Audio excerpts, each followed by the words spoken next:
I never imagined retirement would become an unpaid full-time job, one with longer hours than my teaching career and absolutely no benefits. After 40 years of shaping young minds, I'd pictured leisurely mornings with crossword puzzles, afternoons in my garden, and evenings exploring the culinary skills I never had time to develop. The universe, it seemed, had other plans for me. Before we jump back in, tell us where you're tuning in from, and if this story touches you, make sure you're subscribed, because tomorrow I've saved something extra special for you. The first indication that my golden years had been silently repurposed came during an ordinary phone call from my son Christopher one Wednesday afternoon. I was just settling into my sunroom with a new mystery novel and a cup of Earl Grey when his name flashed across my phone screen. "Hey, Mom."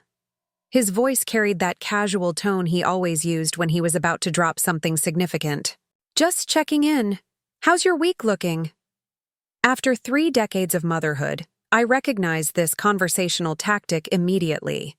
This wasn't a genuine inquiry about my well-being. It was reconnaissance.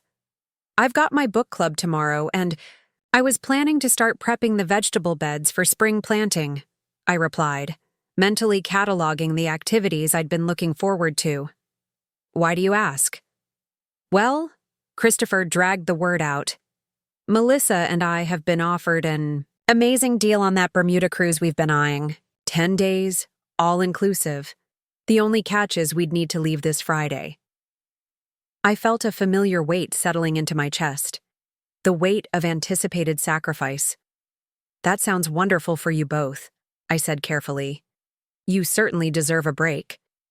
"So, you'll do it? You'll stay with the kids?" "It would be a huge help, Mom. Aiden has soccer tournaments Monday, Wednesday, and Saturday. Sophia has ballet Tuesday and Thursday, and she's been invited to a birthday sleepover on Friday, but she'll need someone to drop her off and pick her up the next morning. Oh, and the dog has a vet appointment for his vaccines on Monday afternoon." He hadn't even asked if I was available. Not a single, "would you mind?" or "if it's not too much trouble." My schedule, my plans, my life had once again been deemed less important than his family's needs. Before we dive deeper into what happened next, let me know where you're watching from in the comments below. If you've ever felt taken for granted by family, give this video a thumbs up. And make sure you're subscribed because tomorrow I'm sharing a special follow-up that many of you have been requesting. My name is Eleanor Parker, Ellie to my close friends. At 68, I'd spent my entire adult life putting others first. First my students during my years as an elementary school principal, then my husband Richard during his long battle with Parkinson's, and always my son Christopher, who despite approaching 40 still seemed to view me primarily as a resource rather than a person with her own needs and desires. Don't misunderstand me. I adore my grandchildren. Sophia, with her artistic temperament and dreamy expressions, reminds me so much of myself at 12. And 9-year-old Aiden, with his endless energy and curiosity about how things work, brings genuine joy into my life. It's just that somewhere between my retirement 5 years ago and this phone call, my role had shifted from grandma who visits with homemade cookies and special outings to unpaid full-time childcare provider who is expected to be perpetually available. "Christopher," I began, attempting to keep my voice level, "I had plans this weekend." "You can reschedule your gardening, Mom," he interrupted, that dismissive note in his voice that always made me feel small. "This is important. Melissa's been stressed with the new promotion, and I've been putting in 60-hour weeks at the firm. We need this break." I heard Melissa's voice in the background. "Ask her if she can come tomorrow instead of Friday. We need help packing." The presumption stole my breath momentarily. Not only were they assuming I would rearrange my life around their vacation plans, but they were already trying to expand the imposition. Tomorrow was my book club, the one social event I looked forward to each month, where a group of retired educators gathered to discuss literature and life over wine, and cheese at Marilyn's beautiful lakeside home. What happened next still surprises me when I think about it. For years, decades really, I had been the accommodating mother, the helpful grandmother, the reliable emergency contact. My own desires and plans had been consistently deemed flexible and, therefore, dispensable. "I'm sorry, but I have commitments. This weekend," I heard myself say. "I won't be able to stay with the children." The silence that followed was so profound, I briefly wondered if the call had dropped. "What commitments?" Christopher finally asked, his tone suggesting he couldn't possibly imagine what obligations could compete with his needs. It was a fair question, I suppose. After all, I had always said yes before, always rearranged my schedule, always put my plans on the sacrificial altar of family obligation. I have my book club tomorrow, garden preparation this weekend, and on Monday I'm meeting with a landscape designer about redoing the backyard. This last part wasn't strictly true. I had been considering consulting a professional about transforming my outdoor space, but hadn't made an actual appointment. Yet something in me needed to present concrete, immovable plans rather than the vaguer truth that I simply wanted time for myself. "A landscape designer?" Christopher's voice rose slightly. "Mom, that's hardly urgent. You can reschedule that. This is our marriage we're talking about. Melissa and I need this time away together." The implication was clear. His marriage, his needs, his family's schedule all outranked my desire for autonomy. And perhaps most painfully, there was the unspoken assumption that without their demands on my time, my life would be essentially empty. "I understand this trip is important to you," I said, surprising myself with how steady my voice remained. "But you'll need to find another childcare arrangement. Perhaps Melissa's sister could help?" I could practically feel his frustration radiating through the phone. "Hannah lives 3 hours away, you know that, and we can't afford a full-time sitter for 10 days. Mom, please, we're talking about your grandchildren here." And there it was, the ultimate emotional leverage. As if loving my grandchildren should automatically translate into sacrificing any semblance of personal independence. As if setting a boundary somehow indicated a lack of devotion to Sophia and Aiden. What I didn't say then, what I couldn't articulate, in that moment, was that this wasn't really about one 10-day cruise. It was about a pattern that had developed so gradually I hardly noticed until it had completely consumed my retirement years. A pattern where my time wasn't truly mine, where my plans were considered tentative while everyone else's were treated as carved in stone. As the conversation continued, growing increasingly tense, I felt something shifting inside me, like a door long stuck finally beginning to open, allowing fresh air into a stuffy room. I didn't know it then, but this ordinary Wednesday afternoon phone call was about to change everything. This was the moment I began to reclaim my life. The conversation with Christopher left me shaken. After hanging up, I sat in my sunroom surrounded by potted ferns and peace lilies, plants I'd nurtured since my retirement 5 years ago. The afternoon light filtered through the windows, casting dappled shadows across the worn pages of the mystery novel I'd been so looking forward to reading. It sat untouched on the side table, my moment of peace thoroughly disrupted. Preparing and narrating this story took us a lot of time, so if you are enjoying it, subscribe to our channel. It means a lot to us. Now, back to the story. I'd purchased this modest 2-bedroom bungalow in Willow Creek after selling the family home following Richard's death. The sunroom had been the selling point, a bright, airy space where I could surround myself with greenery and natural light. It represented everything I'd dreamed of during those final hectic years of my career, when I'd juggle staff meetings, budget constraints, and hundreds of children's educational needs as principal of Cedar Heights Elementary. For 32 years, I'd dedicated myself to education. Starting as a 4th-grade teacher, I'd worked my way up to curriculum coordinator, and finally principal, a position I held for 18 years. Those were fulfilling years, challenging certainly, but I'd gone to bed each night knowing I'd made a difference. Still, by 63, I was ready for the next chapter. I'd carefully saved and planned, ensuring I could retire comfortably and finally pursue the interests that had taken a backseat to my career and family responsibilities. Gardening had always been my sanctuary. During Richard's long illness, those stolen moments among my rose bushes and vegetable patches provided rare respite from the demands of caregiving. I'd daydream about expanding my garden in retirement, perhaps even completing the Master Gardener program offered through the local extension office. I'd pictured myself volunteering at the community garden, teaching children about the miracle of growing things, sharing my knowledge rather than just managing others. But somehow, those dreams had remained just that. Dreams. The Wittertrickjardno. Binder sat on my bookshelf, the application form still tucked inside, untouched. The community garden volunteer coordinator had stopped calling after I'd canceled 3 times due to family emergencies that always seemed to coincide with Christopher and Melissa's work commitments. Rising from my armchair, I moved to the kitchen to prepare tea, my mind still replaying Christopher's reaction to my refusal. The hurt in his voice had been genuine. He truly couldn't understand why I wouldn't immediately rearrange my life to accommodate his plans. And why would he? I'd never given him reason to believe I wouldn't. The pattern had begun gradually after my retirement.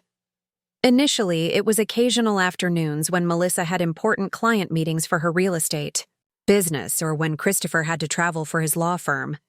Then it became regular weekends so they could have couple time. Soon, I was the default solution for every school holiday, teacher workday, and summer break. The kitchen calendar hanging beside my refrigerator told the story plainly. March was nearly covered with notations. Pick up Aiden from soccer. Sophia's ballet recital. Take Scruffy to groomer.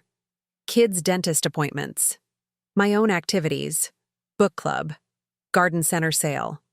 Lunch with Marion. Were penciled in, easily erased when conflicts arose. As I waited for the kettle to boil, I glanced at the small herb garden struggling on my windowsill. I'd started it 3 months ago with such enthusiasm, but had missed several days of watering while staying at Christopher and Melissa's during their weekend trip to a law conference. The basil had never recovered. It struck me as a sad metaphor for my retirement.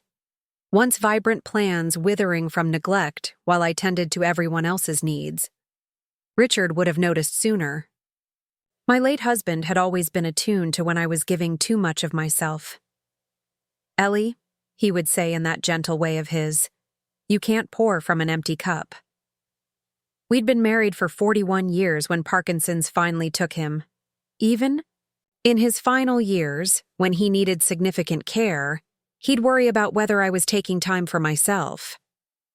After his passing 6 years ago, Christopher had been wonderfully supportive. He'd helped with funeral arrangements, insurance paperwork, and the overwhelming task of sorting through 4 decades of accumulated possessions when I decided to downsize. I'd been so grateful for his steady presence during that difficult time. Perhaps that gratitude had unknowingly set the stage for the current dynamic. Had I become so accustomed to leaning on him during my grief that it created a perceived debt I was now repaying through endless childcare? The kettle whistled, pulling me from my reverie.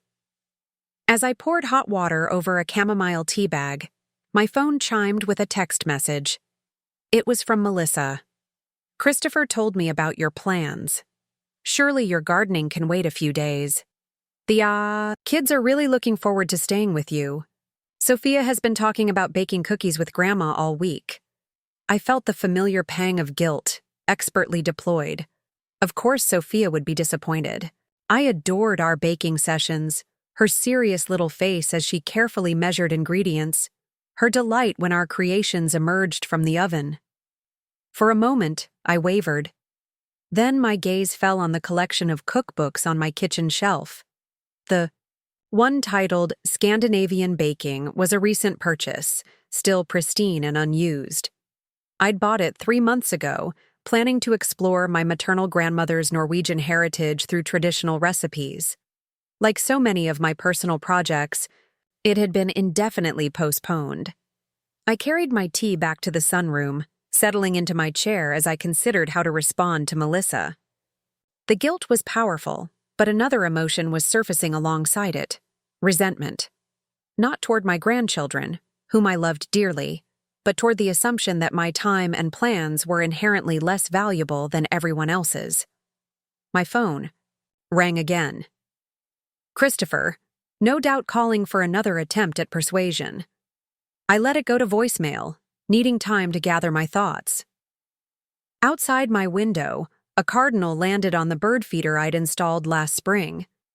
Its brilliant red plumage stood out vividly against the late winter landscape. I watched as it selected seeds with deliberate care, taking only what it needed before flying off to a nearby maple tree. The sight reminded me of something my mother used to say: "Eleanor, know your worth. Don't let anyone convince you that your needs matter less than theirs." My mother had been a homemaker in an era when that was expected of women, but she'd always maintained firm boundaries about her personal time and interests. What would she think of me now, I wondered, constantly canceling my own plans to provide free childcare? My book club friends had certainly noticed. Last month, Marilyn had gently asked if everything was all right after I'd missed 3 meetings in a row. "We hardly see you anymore, Ellie," she'd said during a rare lunch outing. "It's like you've disappeared into grandmotherhood." The phrase had stuck with me. Disappeared into grandmotherhood. Was that what had happened? Had I allowed my identity to be so completely subsumed by my role as grandmother that Eleanor Parker, educator, gardener, reader, friend, had ceased to exist? The Retired Educators Book Club had been my first act of post-retirement independence. We'd started with just 5 of us: myself, Marilyn, Helen, Diane, and Louise, all former educators who wanted intellectual stimulation and adult conversation. Now we were 12 members strong, meeting monthly to discuss everything from contemporary fiction to historical biographies. When I managed to attend, those evenings were highlights in my calendar, filled with lively debate, much laughter, and a sense of belonging that nourished me deeply.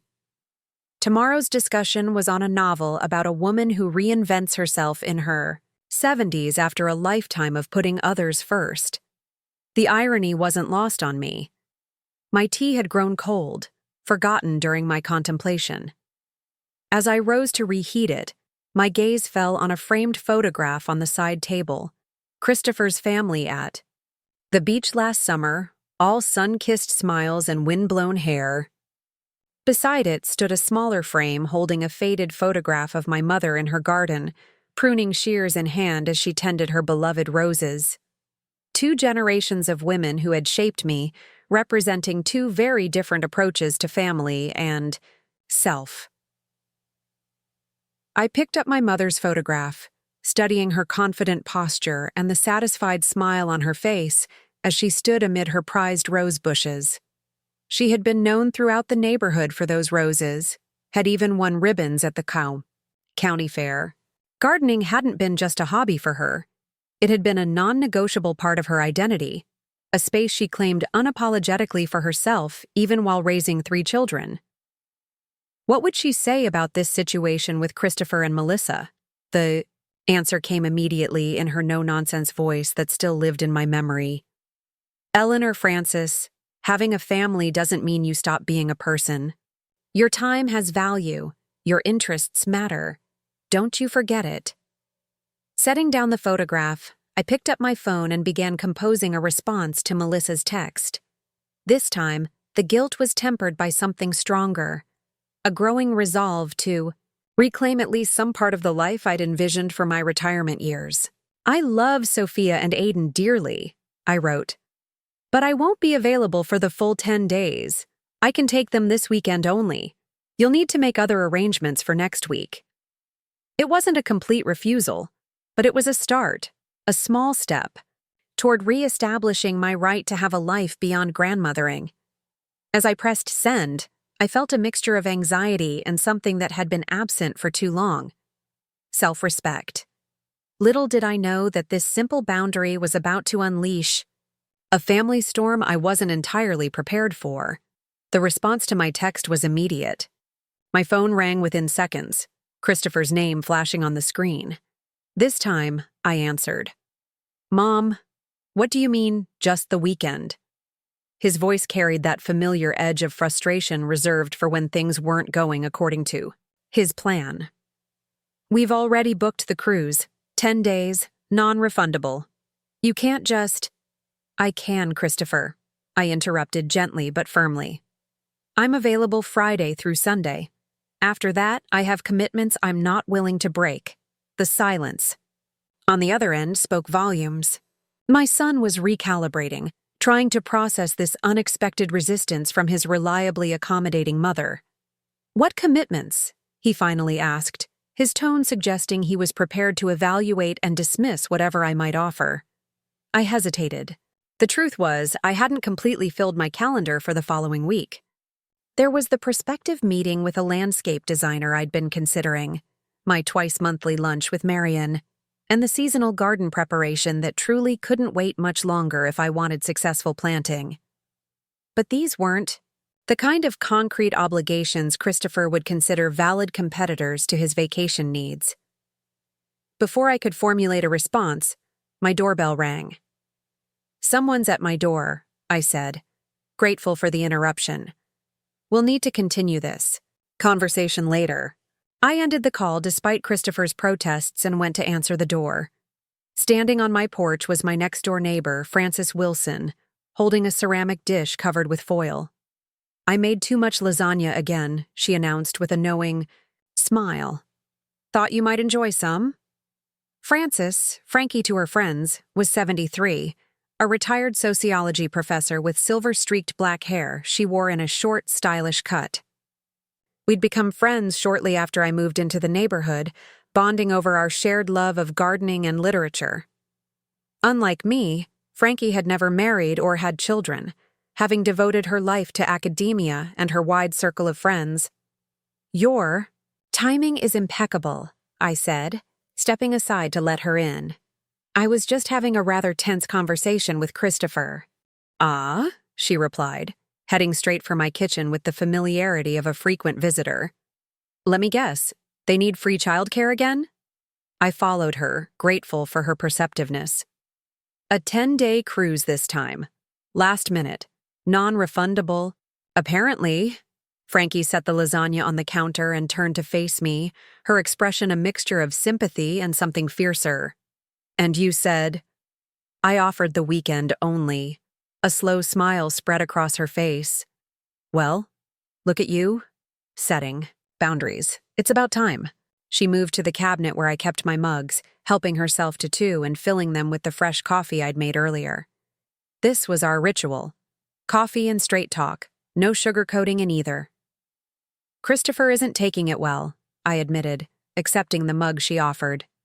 "Of course he isn't," Frankie replied matter-of-factly. "You've spent 5 years training him to expect unlimited access to your time. It's going to take more than one partial refusal to untrain him." Her bluntness was both startling and refreshing.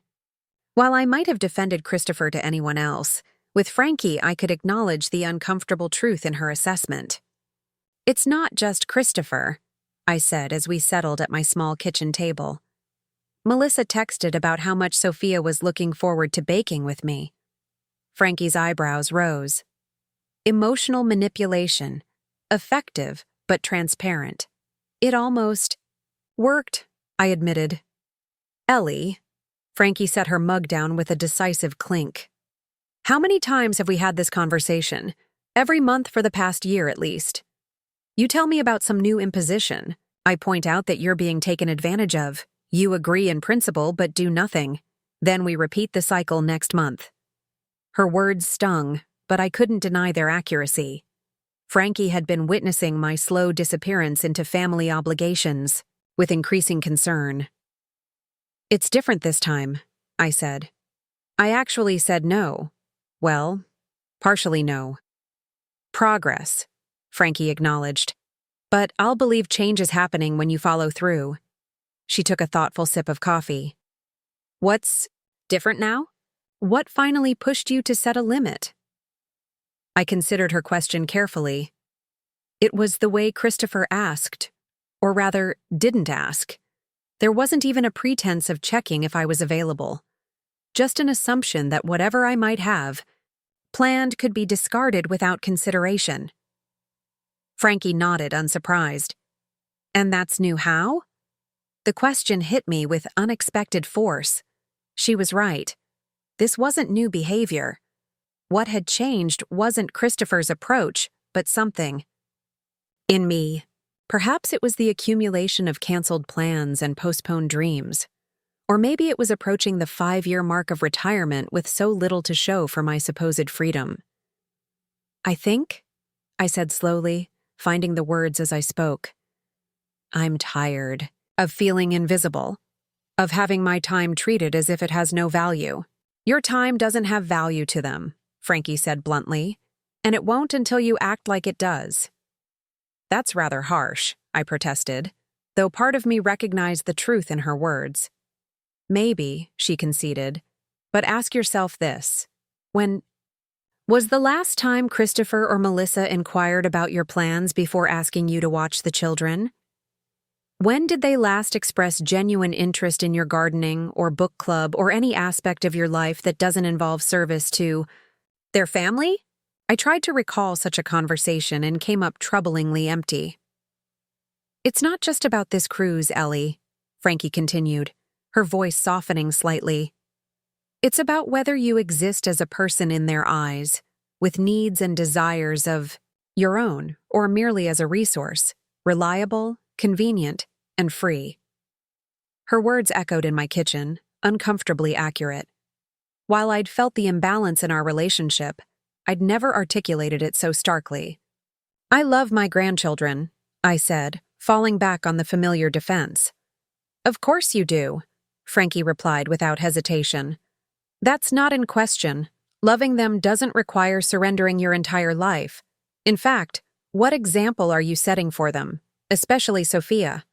That a woman's golden years should be spent in perpetual service to her children's needs? That grandmother is a role that erases all other aspects of identity? The question hit me with unexpected force. Sophia, at 12, was already forming, her understanding of womanhood and aging. What was I teaching her about the value of a woman's time, about maintaining identity beyond family roles? When I was still teaching, Frankie continued, I had a phrase I used with parents who couldn't set boundaries with their children. Children need to see you as a person, not just a parent. The same applies to grandchildren. They need to see you as Eleanor Parker, garden enthusiast, book lover, former principal, not just as an extension of their parents' convenience. We sat in silence for a moment, the only sound the ticking of the vintage kitchen clock I'd inherited from my mother. What would you do, I finally asked, if you were in my position? Frankie laughed softly. You know I can't answer that.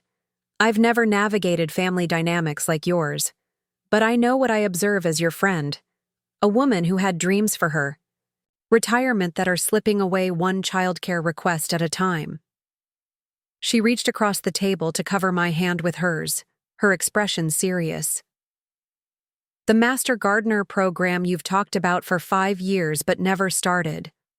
The community garden volunteering you were so excited about.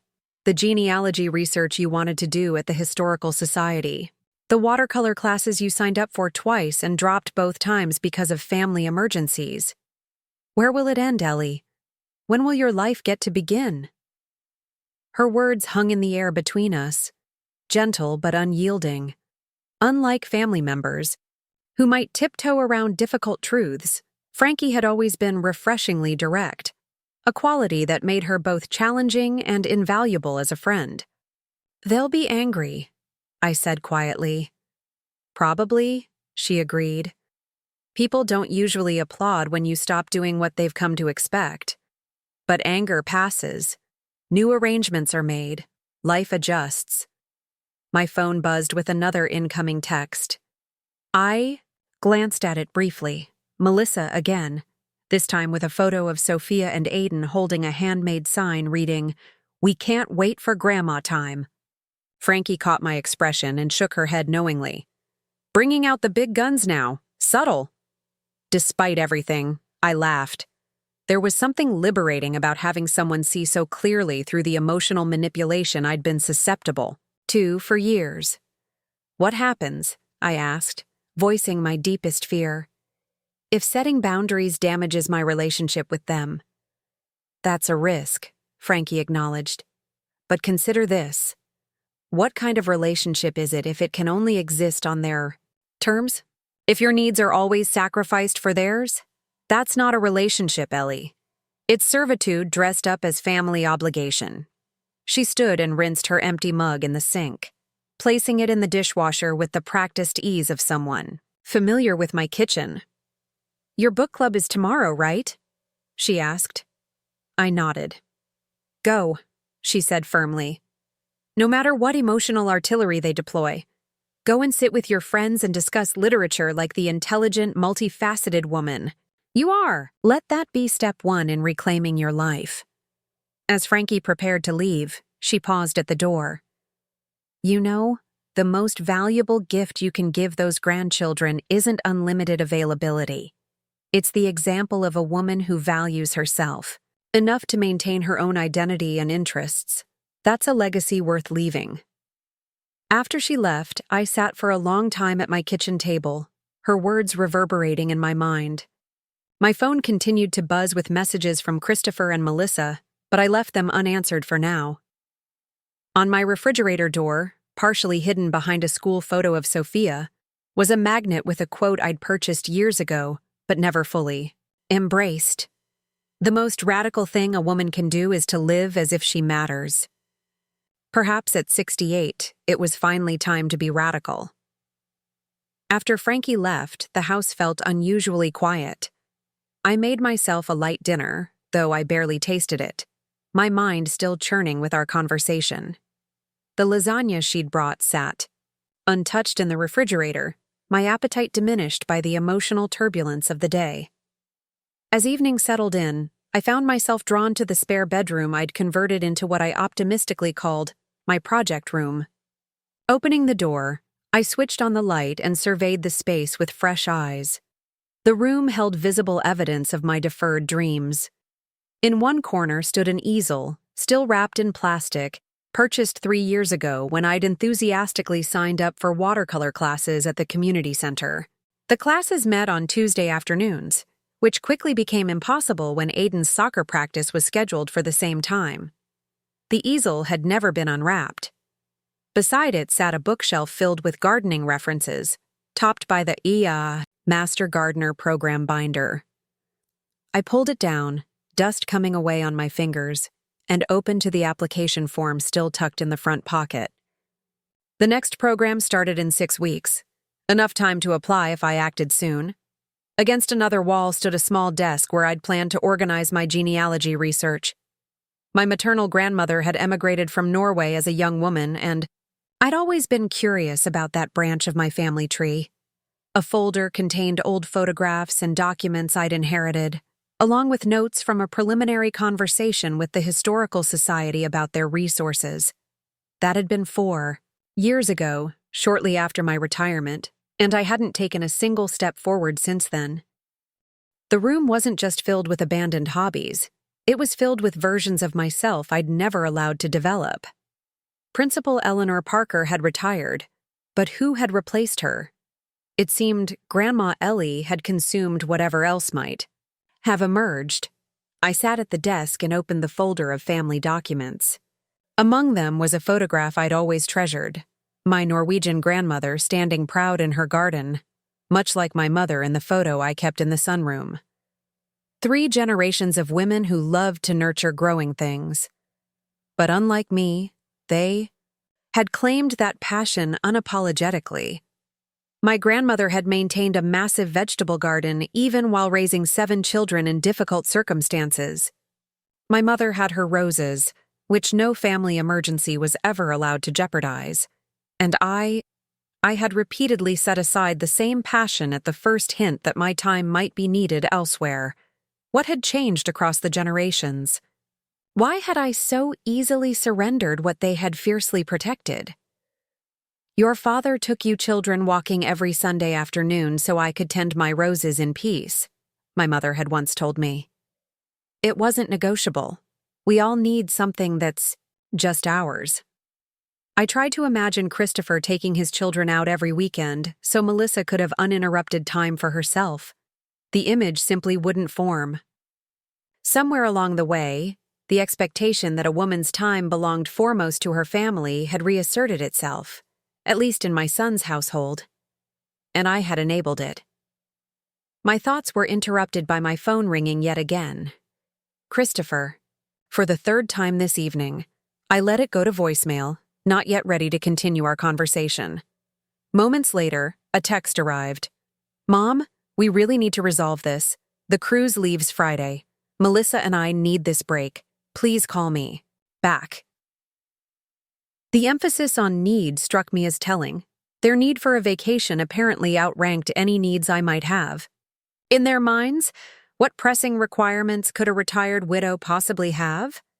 I ran my fingers over the Master Gardener binder, then reached for a notepad on the desk.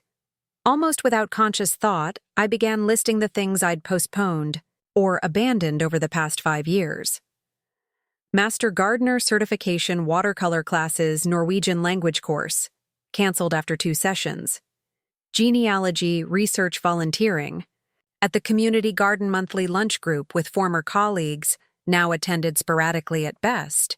Weekly yoga class, quit after 3 months. Travel to the Scandinavian countries. Dream trip, indefinitely postponed. Writing memoirs of my years. In education learning to make traditional Norwegian pastries, the list grew longer than I'd expected. Each item represented a piece of myself I'd set aside, always with the rationalization that there would be time later. But later never seemed to arrive. There was always another school holiday, another business trip, another reason my grandchildren needed me. I loved Sophia and Aiden deeply. That wasn't in question. But as Frankie had so directly pointed out, had my love for them required the complete surrender of my own identity. My gaze fell on a small stack of children's books in the corner, kept here for when my grandchildren visited. On top was The Giving Tree by Shel Silverstein, a story I'd always found profoundly sad, with its portrayal of a tree that gives everything until nothing remains but a stump. Was that the role I'd accepted? Giving and giving until there was nothing left of me? I returned to the sunroom, bringing the Master Gardener binder with me. Outside, darkness had fallen, but I could still make out the silhouette of my small garden patch, waiting for spring attention. It wasn't the extensive gardens my mother and grandmother had cultivated, but it was mine, or could be if I reclaimed the time to tend it properly. My phone buzzed again, this time with a call from Melissa. I hesitated, then answered. Ellie, she began without preamble. Christopher told me you're only available for the weekend. There must be some misunderstanding. Her tone suggested not that she thought Christopher had misheard me, but that I couldn't possibly have meant what I'd said. There's no misunderstanding, Melissa, I replied, keeping my voice calm. I can take the children Friday through Sunday. After that, you'll need to make other arrangements. What other arrangements? She asked, exasperation evident. You know we rely on you for childcare. What could possibly be more important than helping your family? The question hung in the air, so emblematic of the entire problem. In Melissa's worldview, nothing could legitimately compete with their needs. Certainly, nothing involving my personal interests or ambitions. I have commitments, I said simply, not feeling obligated to enumerate them. What commitments? She pressed. Book club? Gardening? Those aren't real obligations, Ellie. They're hobbies. This is your son's marriage we're talking about. We need this time away to reconnect. There it was again. The dismissal of anything that mattered to me as trivial, optional, easily set aside. The implication was clear. My interests were merely hobbies. Their needs were serious and substantive. My commitments are real to me, Melissa. I said, surprised by the steadiness in my voice. "I've rearranged my life around your family's needs for 5 years. I'm not willing to do it anymore, at least not to the same extent." The silence that followed was laden with shock. I had never spoken to her this way before. "Is this about payment?" she finally asked. "Because we can work something out if that's the issue." The suggestion that my resistance was financial rather than personal stung. It hadn't even occurred to me to request payment, though given the cost of full-time childcare, perhaps it should have. "It's not about money," I said. "It's about respect for my time and autonomy. I love Sophia and Aiden, and I'm happy to be part of their lives, but I can't be your default childcare solution anymore." "So you're abandoning your grandchildren," Melissa said, her voice taking on a wounded tone that felt calculated to induce guilt. "They'll be devastated." "I'm not abandoning anyone," I replied, refusing to accept her framing. "I'm establishing reasonable boundaries. There's a difference." After a few more tense exchanges, the call ended with nothing resolved. Melissa was clearly bewildered by my sudden resistance, unable to conceive of a valid reason I might prioritize my own interests over their vacation plans.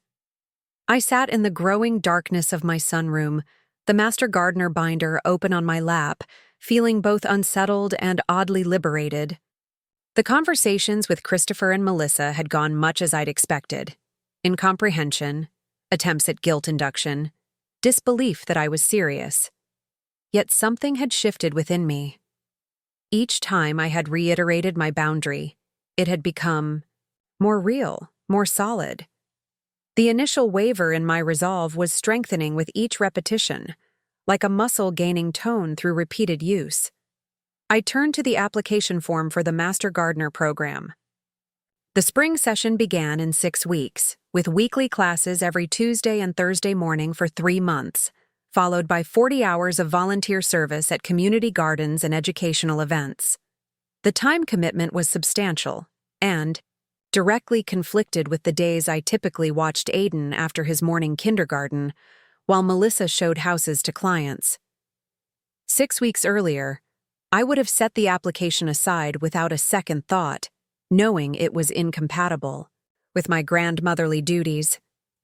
Tonight, I found myself reaching for a pen. As I filled out the form, a peculiar calm settled over me. This small act, applying for a program I'd dreamed of for years, felt momentous, a declaration of sorts. I wasn't just saying no to excessive childcare. I was saying yes to myself, perhaps for the first time in decades. The application completed. I sealed it in an envelope to mail tomorrow. Then I opened my calendar and wrote, "Master Gardener class in ink, not pencil," across each Tuesday and Thursday morning for the next 3 months. It was a simple act, but as I looked at those words, boldly claiming space in my schedule, I felt something long dormant stirring to life. Not just the anticipation of learning about soil composition and plant propagation, but something more fundamental.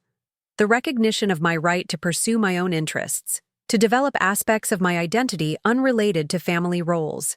Outside, the wind had picked up, rustling through the dormant garden beds that would soon need attention. Inside, something else was awakening from dormancy. The sense of self I'd gradually surrendered to the relentless demands of availability. I hadn't realized how much I'd lost until I began, tentatively, to reclaim it. The next morning, I woke. Early, my night's sleep disturbed by dreams I couldn't quite remember. The house was quiet save for the gentle ticking of the grandfather clock in the hallway, a wedding gift from Richard's parents that had marked the passing of our years together. Now it seemed to count down the hours until my book club meeting, at 2 o'clock. After a simple breakfast, I drove to the post office and mailed my Master Gardener application, feeling a small thrill as I watched it disappear into the mailbox. That action, more than anything else, made my decision feel concrete and irrevocable. Upon returning home, I found a text message from Christopher that had arrived while I was out. "Spoke with Dad's sister Patricia last night. She's happy to take the kids' 2's free if you can do the weekend and Monday," That would help us tremendously. Can we count on you for those days? My brother-in-law's sister Patricia lived about 40 minutes away.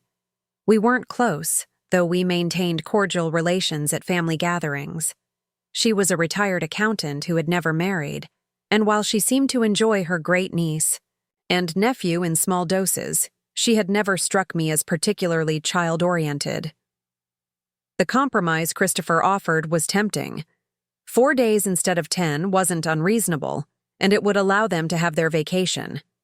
The part of me accustomed to finding middle ground, the school principal who had mediated countless conflicts between teachers, parents, and administrators, felt the pull toward acceptance. But another voice, one that had been quiet for too long, urged caution. This wasn't truly a compromise. It was a strategic retreat on their part, designed to secure at least partial compliance with their original demand. I would still be expected to cancel any plans I might have for those 4 days. Before I could respond, my phone rang. It was Marion, my oldest friend, calling about our lunch plans later in the week. Ellie, I'm so sorry, but I need to reschedule Friday, she said. My daughter just called from Oregon. Her baby's coming early, and she's asked me to fly out tomorrow to help with her toddler when she goes into labor. Of course you must go, I assured her. Becoming a grandmother again trumps lunch with me. We'll catch up when you return. That's a relief, Marion said. I was worried you might have rearranged your schedule for me. You know how I hate inconveniencing people. It's no inconvenience, I said automatically, though something about the exchange struck me as ironic. Marion, heading across the country, on short notice to help her daughter, was concerned about inconveniencing me over a lunch date. Meanwhile, my son expected me to rearrange my life for 10 days, now negotiated down to 4, without a second thought about whether it might inconvenience me. The contrast was illuminating. After we hung up, I looked at Christopher's text again. The proposed arrangement was still problematic. Monday was my meeting with the landscape designer, a preliminary consultation I'd finally scheduled after years of contemplating a garden redesign. While I could potentially reschedule it, doing so would feel like a retreat from the boundary setting I'd begun. I typed a measured response. I've already said I can take them Friday through Sunday. That offer stands. I have appointments on Monday that I'm not willing to reschedule. His reply came almost immediately. Mom, please. Patricia can only do 2 free. We need Monday covered. What appointments could be so important? This is really putting us in a bind. There it was again. The assumption that whatever I had planned couldn't possibly be important enough to stand in the way of their needs. Before I could respond, another message appeared. We're trying to work with you here. Melissa's already upset that we had to shorten the cruise by 3 days. Don't make this harder than it needs to be. The implication was clear. I was being difficult, unreasonable, the source of family tension rather than its solution. It was a familiar dynamic, one that had kept me compliant for years. The hint that Melissa was upset was particularly effective. It activated my long-standing desire to maintain peaceful relations with my daughter-in-law, something that hadn't always come easily. I set the phone down without responding, needing time to think. Outside, fat raindrops had begun to fall, tapping against the windows in an accelerating rhythm that matched my pulse. By noon, the rain had become a steady downpour, and my phone had accumulated 3 more texts from Christopher, each more insistent than the last. The final one read, We need to know today if you can take them Monday. The cruise line needs 72 hours notice for any changes. Mom, please don't make us cancel the whole trip over 1 day. The escalating pressure was a tactic I recognized. As a principal, I'd seen it from parents trying to force schedule changes or policy exceptions. Create an artificial deadline, increase the stakes, shift the blame for negative outcomes to the person holding firm rather than the one making demands. I was contemplating my response when the doorbell rang. Opening it, I found Sophia and Aiden. On my doorstep, rain dripping from their hooded jackets. Behind them, Melissa waited in her idling SUV at the curb. Grandma, Aiden flung himself at me, wrapping damp arms around my waist. "Well, this is a surprise," I said, ushering them inside. "I wasn't expecting you today." "Mommy said we should come tell you about our special vacation," Sophia explained, her eyes bright with excitement as she shed her wet jacket. "And how much? We want to stay with you while they're gone." I glanced out the window at Melissa, who offered a small wave but made no move to turn off her engine or join us. The situation was immediately clear. She had brought the children to make the appeal. She and Christopher couldn't successfully make themselves. "Hot chocolate for this rainy day," I offered, leading them toward the kitchen. As I prepared their drinks, Sophia launched into an elaborate description of the cruise ship, complete with details about the kids' club activities, the water slides, and the unlimited ice cream their parents had described. Aiden added occasional enthusiastic interjections, bouncing on his chair with barely contained excitement. "And Daddy says if you can watch us, they can still go," Sophia concluded, fixing me with an earnest look. "Please, Grandma?" The naked manipulation of the situation, using the children as emotional leverage, should have angered me. Instead, I felt a profound sadness. Not for myself, but for what this taught Sophia and Aiden about relationships, about respect, about how adults resolve differences. "I would love to spend time with you," I said carefully, setting steaming mugs before them. "And I've already told your dad I can take you Friday, Saturday, and Sunday, but I have important appointments on Monday." "Can't you change them?" Aiden asked innocently. "Daddy says you're retired, so your schedule is flexibubble." "Flexible," Sophia corrected automatically. "That's right," I said, smiling despite the sting of Christopher's characterization. "My schedule is flexible, but that doesn't mean it's empty. I have commitments that matter to me, just like your mom and dad have their work commitments." "But it's just one more day," Sophia persisted, clearly echoing words she'd been prompted with. "And Daddy says if you don't take us Monday, they might have to cancel their whole trip and lose all the money."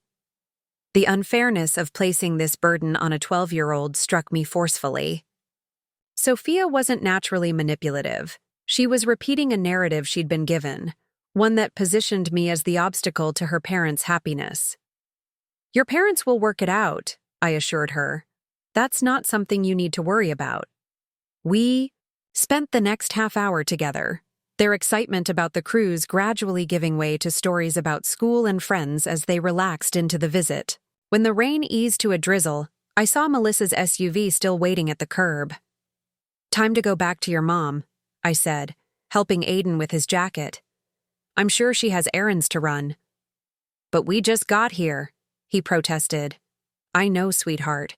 Maybe next time we can plan a longer visit." After seeing them out with hugs and promises of weekend baking, I watched as they ran back to the waiting vehicle. Melissa rolled down her window as they climbed in.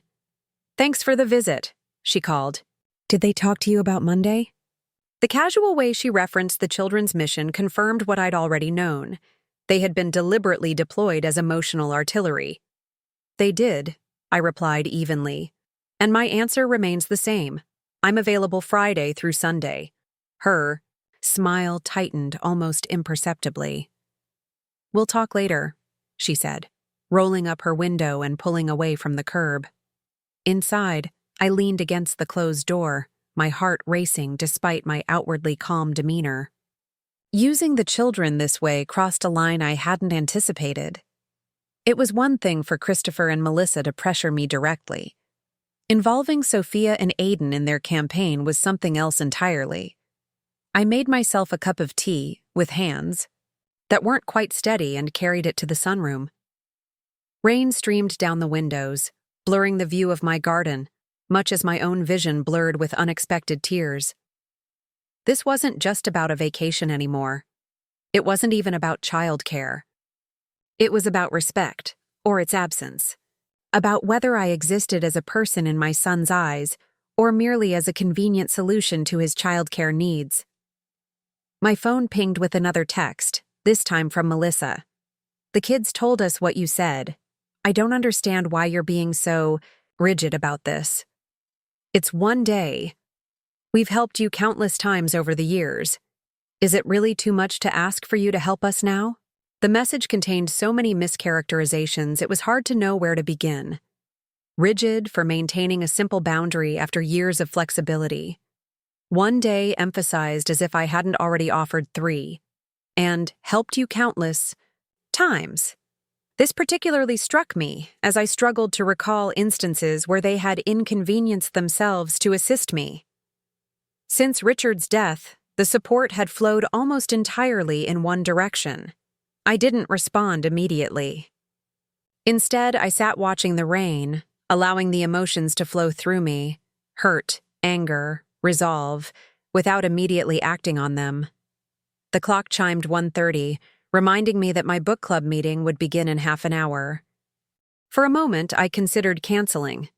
The emotional turmoil of the day had left me drained, not particularly suited for literary discussion. It would be easier to stay home, perhaps call Christopher and agree to his terms, restore family peace, at the cost of my own boundaries. That would be the familiar path, the one I'd walked for years. Instead, I gathered my copy of the novel we'd be discussing, along with a plate of lemon bars I'd baked the previous evening, and put on my raincoat.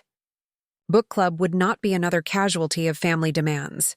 Not today. As I backed out of my driveway, rain still falling steadily, I caught sight of my mailbox. The Master Gardener application now on its way. A small but significant act of self-reclamation. I thought of Frankie's words from yesterday. The most valuable gift you can give those grandchildren isn't unlimited availability. It's the example of a woman who values herself enough to maintain her own identity and interests. Today, rain-soaked and emotionally battered, I was finally giving that gift.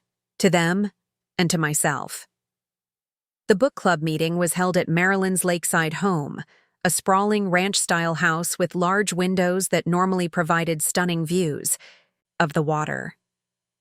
Today, rain obscured the vista, transforming the lake into a gray, misty expanse. But inside, warmth and animated conversation created a sanctuary from both the weather and my family troubles. "Eleanor!" Marilyn exclaimed as she opened the door. "I was worried you might not make it. Nasty weather out there." I handed her the plate of lemon bars. "Wild horses couldn't keep me away today." She gave me a searching look, perhaps detecting something in my tone. "Everything all right?" "Nothing a good literary discussion can't improve," I replied with a smile that felt almost genuine. The living room was already filled with the familiar faces of my fellow retired educators, 11 women and 1 man, all in their 60s and 70s, all with decades of experience shaping young minds. The air hummed with conversation and laughter, punctuated by the gentle clink of teacups and wine glasses. Louise, a former high school English teacher known for her incisive literary analysis, waved me over to an empty seat beside her on the sofa. "We thought we might have lost you to grandmotherly duties again," she said as I settled in. 3 meetings in a row would have been a record. The observation, though gently delivered, highlighted just how much of my life had been consumed by family obligations. Even my friends had come to expect my absence rather than my presence. "Not today," I said with newfound firmness. "Today belongs to book club." As the discussion of our novel began, the story of an older woman reclaiming her identity after decades of self-sacrifice, I found myself unusually quiet, absorbing the parallels to my own situation. The protagonist, a 72-year-old widow, had shocked her adult children by selling the family home, buying a vintage camper van, and embarking on a solo cross-country journey of self-discovery. "I found it completely unrealistic," remarked Helen, a former math teacher. "No responsible mother would just abandon her family responsibilities like that." "Abandon?" countered Diane, who had been an art teacher before retirement. Her children were in their 40s with families of their own. What exactly was she abandoning? "There's an implicit contract," Helen insisted. "The older generation supports the younger. That's how family works." "To what end, though?" asked James, our token male member and a retired guidance counselor. At what point is a woman allowed to prioritize her own fulfillment? After the children are raised? After the grandchildren? After everyone else's needs have been met? When exactly does her turn come? Their debate swirled around me, striking chords so resonant with my current dilemma that I almost wondered if they'd orchestrated the discussion for my benefit. "What did you think, Eleanor?" Marilyn asked, drawing me into the conversation. "You've been unusually quiet today." All eyes turned to me. These were people who had known me for decades, who had witnessed my dedication to education, to my husband during his illness, to my son and grandchildren. They knew the pattern of my life, service before self, always. "I think," I began slowly, surprising myself with the steadiness in my voice, "that we're conditioned to see a woman's self-actualization as selfishness if it comes at any cost to her family. Even when that family consists of fully capable adults who simply find her convenience useful to them." A thoughtful silence followed my words. "That's exactly what the author is exploring," Louise said, nodding approvingly. "The double standard applied to women's autonomy versus men's, particularly as they age." "My husband took up sailing at 62, offered Marilyn. "Spent entire weekends on the lake. No one ever suggested he was abandoning me or our children. It was simply understood that he'd earned the right to pursue his passion. Because men's interests are treated as achievements," James added, "while women's are classified as hobbies, dispensable when family needs arise." "Precisely," I said, more forcefully than I'd intended. "And even when women try to reclaim space for themselves, the guilt is overwhelming, as if setting any boundary is a betrayal of those we love." The personal edge in my voice must have been apparent, because the room grew quiet, and I felt several speculative gazes upon me. "Something you'd like to share with the group, Eleanor?" asked Louise gently. "You seem to have strong feelings on the subject." For a moment, I hesitated. My family's struggles had always remained private, my complaints confined to occasional conversations with Frankie. Part of me worried that voicing my frustrations would somehow make them more real, more irrevocable. But another part, the part that had been awakening over the past 2 days, craved the validation of sharing my experience with these perceptive, like-minded women and James. "My son and daughter-in-law want me to watch the grandchildren for 10 days while they take a cruise," I said, the words tumbling out in a rush. When I offered the weekend but said I had commitments next week, they were shocked, as if the very idea that I might have plans was inconceivable. Nods of recognition circled the room. "Welcome to the grandmother trap," said Diane dryly, "where your time belongs to everyone but you." "My daughter calls me her backup childcare plan," added Louise. "Except I'm not the backup, I'm the primary. The backup would be her actually paying for a babysitter." "My son-in-law asked why I bothered to retire if not to be more available for the grandchildren," contributed Helen, despite her earlier defense of family obligation. As if 40 years of teaching entitled me to nothing but a different form of caregiving. One by one, the women shared similar experiences: the assumption of availability, the dismissal of their time as less valuable, the expectation that grandmother was now their primary identity, superseding all other aspects of selfhood. James, listening thoughtfully, finally spoke. "I've noticed something interesting as a grandfather. When I take the grandkids for the day, I'm lauded as exceptional. Phone calls from my daughter thanking me profusely, my son-in-law telling me what a great grandfather I am. The bar for grandfather heroism is remarkably low. While we're simply fulfilling the expected duty," I concluded. "Exactly," James nodded. "No special praise required for doing what's assumed to be your natural role." The conversation continued, moving beyond our personal experiences to the societal expectations that shaped them. No one offered simplistic advice or suggested I simply needed to be firm or just say no. They understood the complex emotional terrain I was navigating. By the time we refocused on the novel itself, I felt something I hadn't experienced in too long. The relief of being truly seen and understood. Not as Grandma Ellie, but as Eleanor Parker, a woman with legitimate desires for her remaining years. As the meeting wound down and members began gathering coats and umbrellas, Marilyn approached me privately. "I hope you don't mind my asking, but what are these commitments you're protecting next week?" The question wasn't skeptical, but genuinely curious. "Monday, I'm meeting with a landscape designer about transforming my backyard," I told her. "And I've just mailed in my application for the Master Gardener program. If I'm accepted, classes start next month, Tuesdays and Thursdays for 3 months. Her face lit up. "Eleanor, that's wonderful. You've been talking about that program since before you retired." 5 years, I acknowledged. 5 years of maybe next session. Marilyn squeezed my arm. "Well, I'm glad next session has finally arrived. And for what it's worth, I think you're doing the right thing. Children learn more from our example than our availability." As I prepared to leave, gathering my empty lemon bar plate and raincoat, Louise caught me at the door. "Whatever you do," she said in a low voice, "don't back down about Monday. The first boundary is the hardest and the most important. If you concede now, they'll know every future no is negotiable." Her words stayed with me as I drove home through the persistent rain. The first boundary is the hardest. It was true. Each time I reiterated my position, it became slightly easier, my resolve strengthening with repetition. The gray afternoon had melted into early evening by the time I arrived home.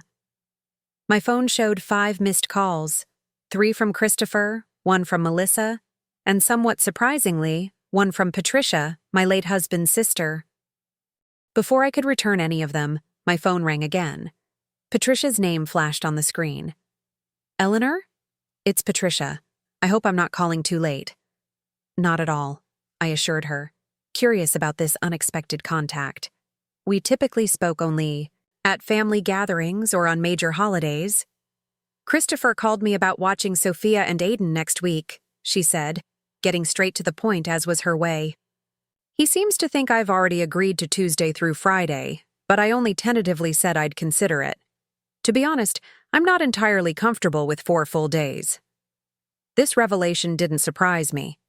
Patricia, while fond of the children, had always maintained a certain distance, the affectionate but not particularly involved great aunt.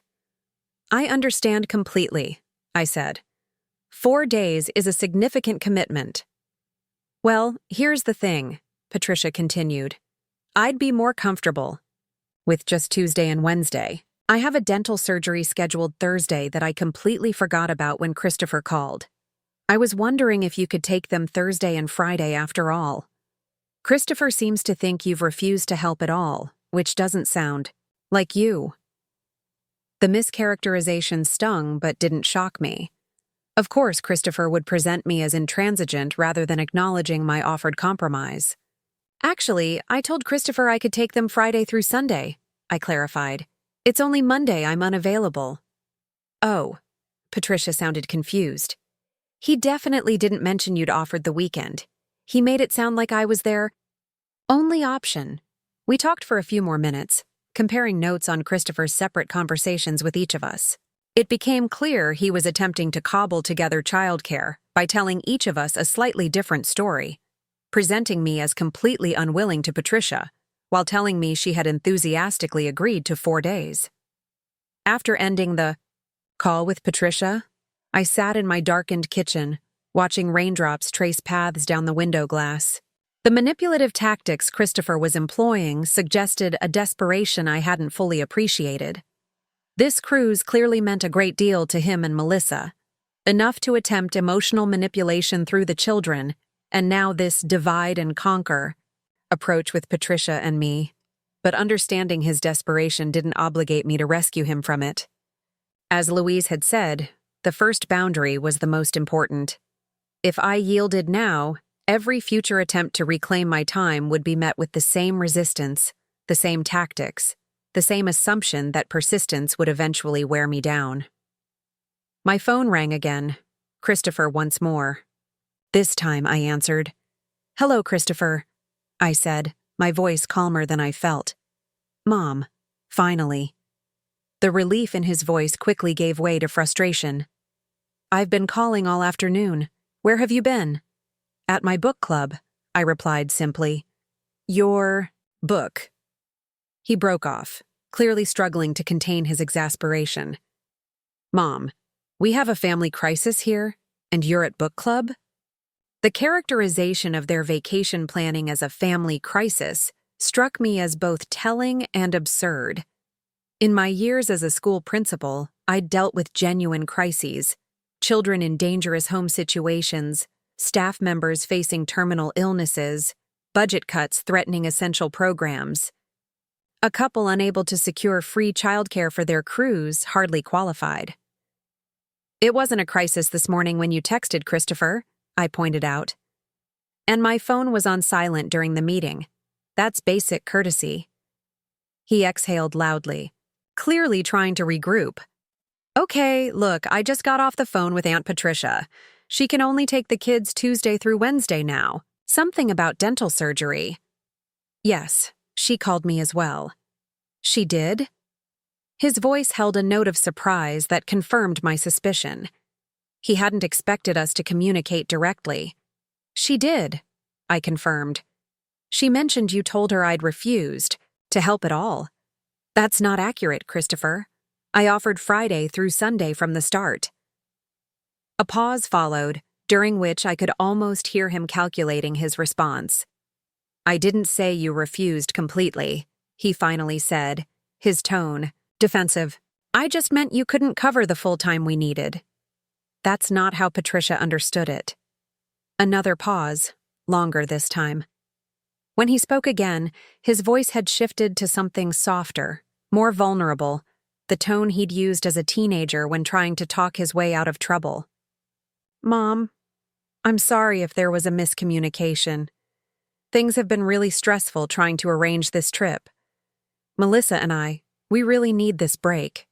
Our marriage—" He trailed off suggestively. The implication was clear. Any problems in his marriage could be laid at my feet if I didn't accommodate their childcare needs. It was emotional blackmail, subtle but unmistakable. "Christopher," I said, keeping my voice gentle but firm, "I care deeply about your marriage, but making it contingent on my availability isn't fair to any of us. It's not about fairness, Mom. It's about family helping family. I don't understand why you've suddenly decided your gardening is more important than us." There it was again, the false equivalence, the framing that positioned my interests as trivial compared to their needs, as if the only legitimate use of my time was in service to them. "It's not about gardening versus family," I explained, though I doubted he was truly listening. "It's about having my time and choices respected. I've offered what I can, Friday through Sunday. That stands. But Monday is not available." "And Thursday and Friday?" he pressed. "Since Patricia can only do Tuesday and Wednesday?" "I have book club on Thursday," I said, the words emerging with surprising firmness. "You just had book club today." "No, today was our monthly full group discussion. Thursday is the smaller study group where we analyze the book's themes in depth. It's a commitment I've made to the other members." This wasn't entirely accurate. There was no Thursday study group. But after discovering Christopher's manipulative tactics with Patricia, I felt less obligated to complete transparency. "So you're choosing book club over your grandchildren," he said flatly. "I'm honoring my commitments," I corrected, "just as I'd expect you to honor yours." "And Friday?" I hesitated. Friday was less scheduled, though I had tentatively planned to begin my spring garden preparation if the weather improved. "Friday I could take them," I conceded, "along with the weekend as originally offered. That would give you Thursday through the following Sunday.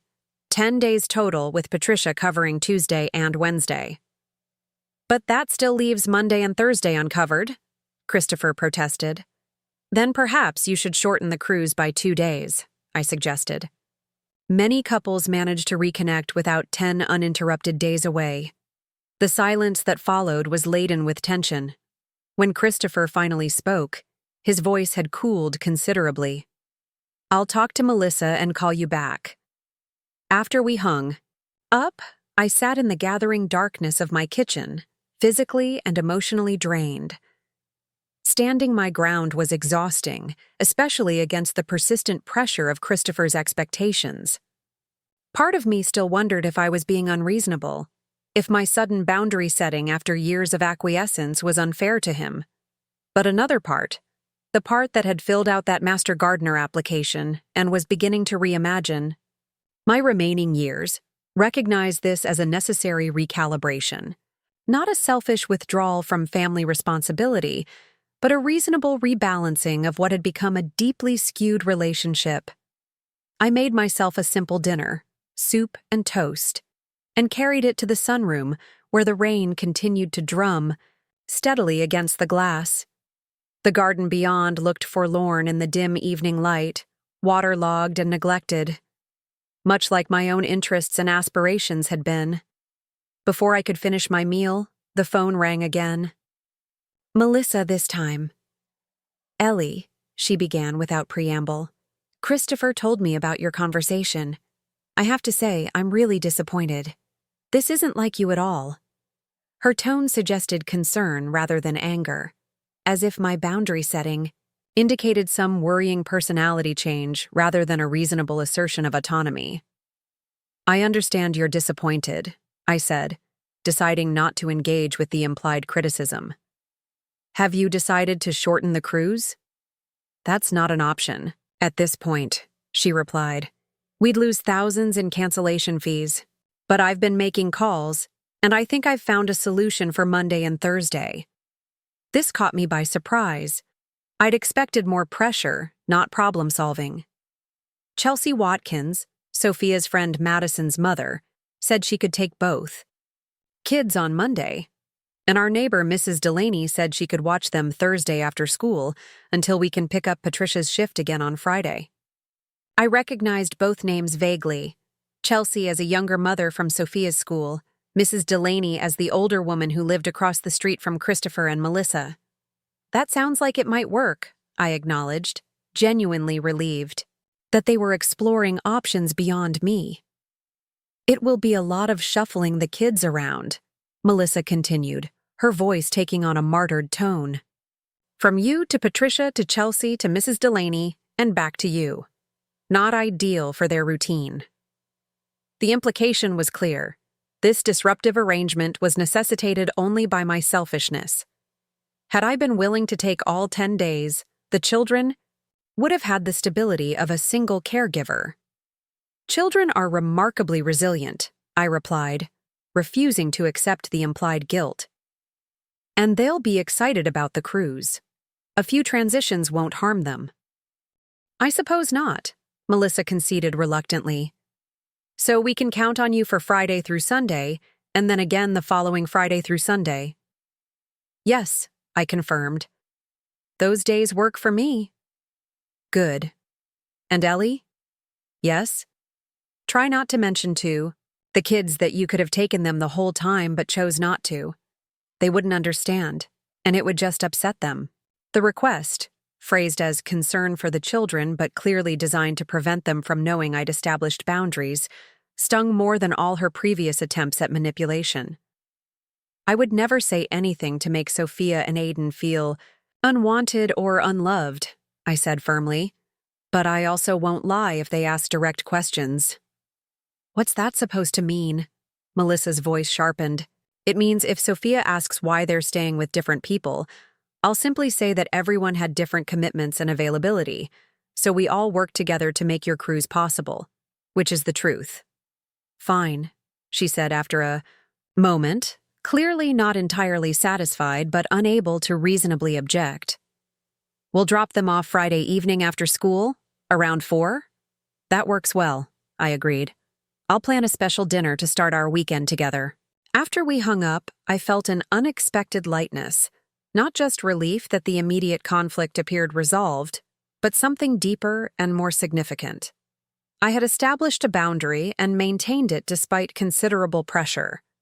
The result wasn't the complete capitulation Christopher and Melissa had initially demanded, but a genuine compromise that respected everyone's needs, including mine. From the bookshelf near my reading chair, my mother's face smiled at me from the old photograph, surrounded by her beloved roses. I could almost hear her voice. "About time, Eleanor Francis." By Thursday afternoon, with Sophia and Aiden due to arrive the next day, I had transformed the guest bedroom into a welcoming space for their weekend visit. Fresh linens on the twin beds, their favorite snacks in the kitchen, and a new puzzle I thought Sophia might enjoy. For Aiden, I'd dug out some of Christopher's old Lego sets from the attic, cleaned and ready for new architectural adventures. The weather had finally cleared, allowing me to spend Wednesday tidying the garden in preparation for spring planting. The physical work, turning soil, clearing winter debris, pruning overgrown shrubs, had been therapeutic, helping to process the emotional turmoil of the past week. As I watered the houseplants in my sunroom, surveying the brightening view beyond the windows, my phone chimed with an email notification. Opening it, I found a message from the Master Gardener program. "Dear Ms. Parker, we are pleased to inform you that your application has been accepted for the Spring Master Gardener Certification Program beginning May 15th. Please find attached your welcome packet with course materials list and schedule." I sat down abruptly on the wicker chair, my hand trembling slightly as I reread the acceptance. It was really happening. This long-deferred dream was finally taking tangible form. The timing felt significant, coming just as I'd successfully navigated my first real boundary setting with Christopher and Melissa. Almost without thinking, I reached for my calendar and began writing the class schedule in ink, bold, permanent, strokes that claim those hours as mine. Tuesdays and Thursdays, 9 a.m. to noon for the next 3 months. No pencil, no tentative notation that could be easily erased when family needs arose. As I looked at those blocked-out mornings, visible evidence of my commitment to myself, I felt a curious mixture of anxiety and exhilaration. This was the beginning of reclaiming my retirement years, of becoming Eleanor Parker again rather than just Grandma Ellie. The phone rang, interrupting my thoughts. Frankie's name appeared on the screen. "So?" she asked without preamble when I answered. "How did it go with Christopher and Melissa? Did you hold your ground?" I realized I hadn't spoken to her since our coffee several days ago, before all the negotiations and emotional maneuvering. "I did," I said, surprising myself with the pride in my voice. "I'm taking the grandchildren Friday through Sunday this weekend, and the same next weekend. Patricia is covering 2 days, and they found other arrangements for the remaining days." "Well, well," Frankie replied, genuine admiration in her tone. "Look at you, setting boundaries like a pro. How does it feel?" I considered the question seriously, harder than I expected. There were moments I almost gave in, especially when they brought the children over to plead their case. "They did what?" Frankie's voice rose in indignation. "That's low, even for them." It was, I agreed. But in a way, it strengthened my resolve. Using the children that way made me realize just how accustomed they'd become to emotional manipulation as a strategy with me. "And just received," I added, the excitement bubbling up again. "I've been accepted into the Master Gardener program. Classes start next month." "Eleanor Parker," Frankie exclaimed. "I am officially impressed. From doormat to determined in 1 week flat. This calls for celebration. Dinner at Marcello's tomorrow night? My treat." "I can't tomorrow," I replied. "The grandchildren are coming for the weekend, remember?" "Ah, right," Frankie said. "Well, how about lunch on Monday after your landscape designer meeting? You can tell me all about your boundary-maintaining weekend." "Perfect," I agreed, already. Looking forward to sharing the experience with someone who'd understand both the challenges and the victories. As we chatted a while longer, making plans for Monday, I realized something had shifted fundamentally in how I viewed my relationship with Christopher and Melissa. The anxiety about disappointing them, the automatic prioritization of their needs above my own, these deeply ingrained responses were beginning to loosen their hold.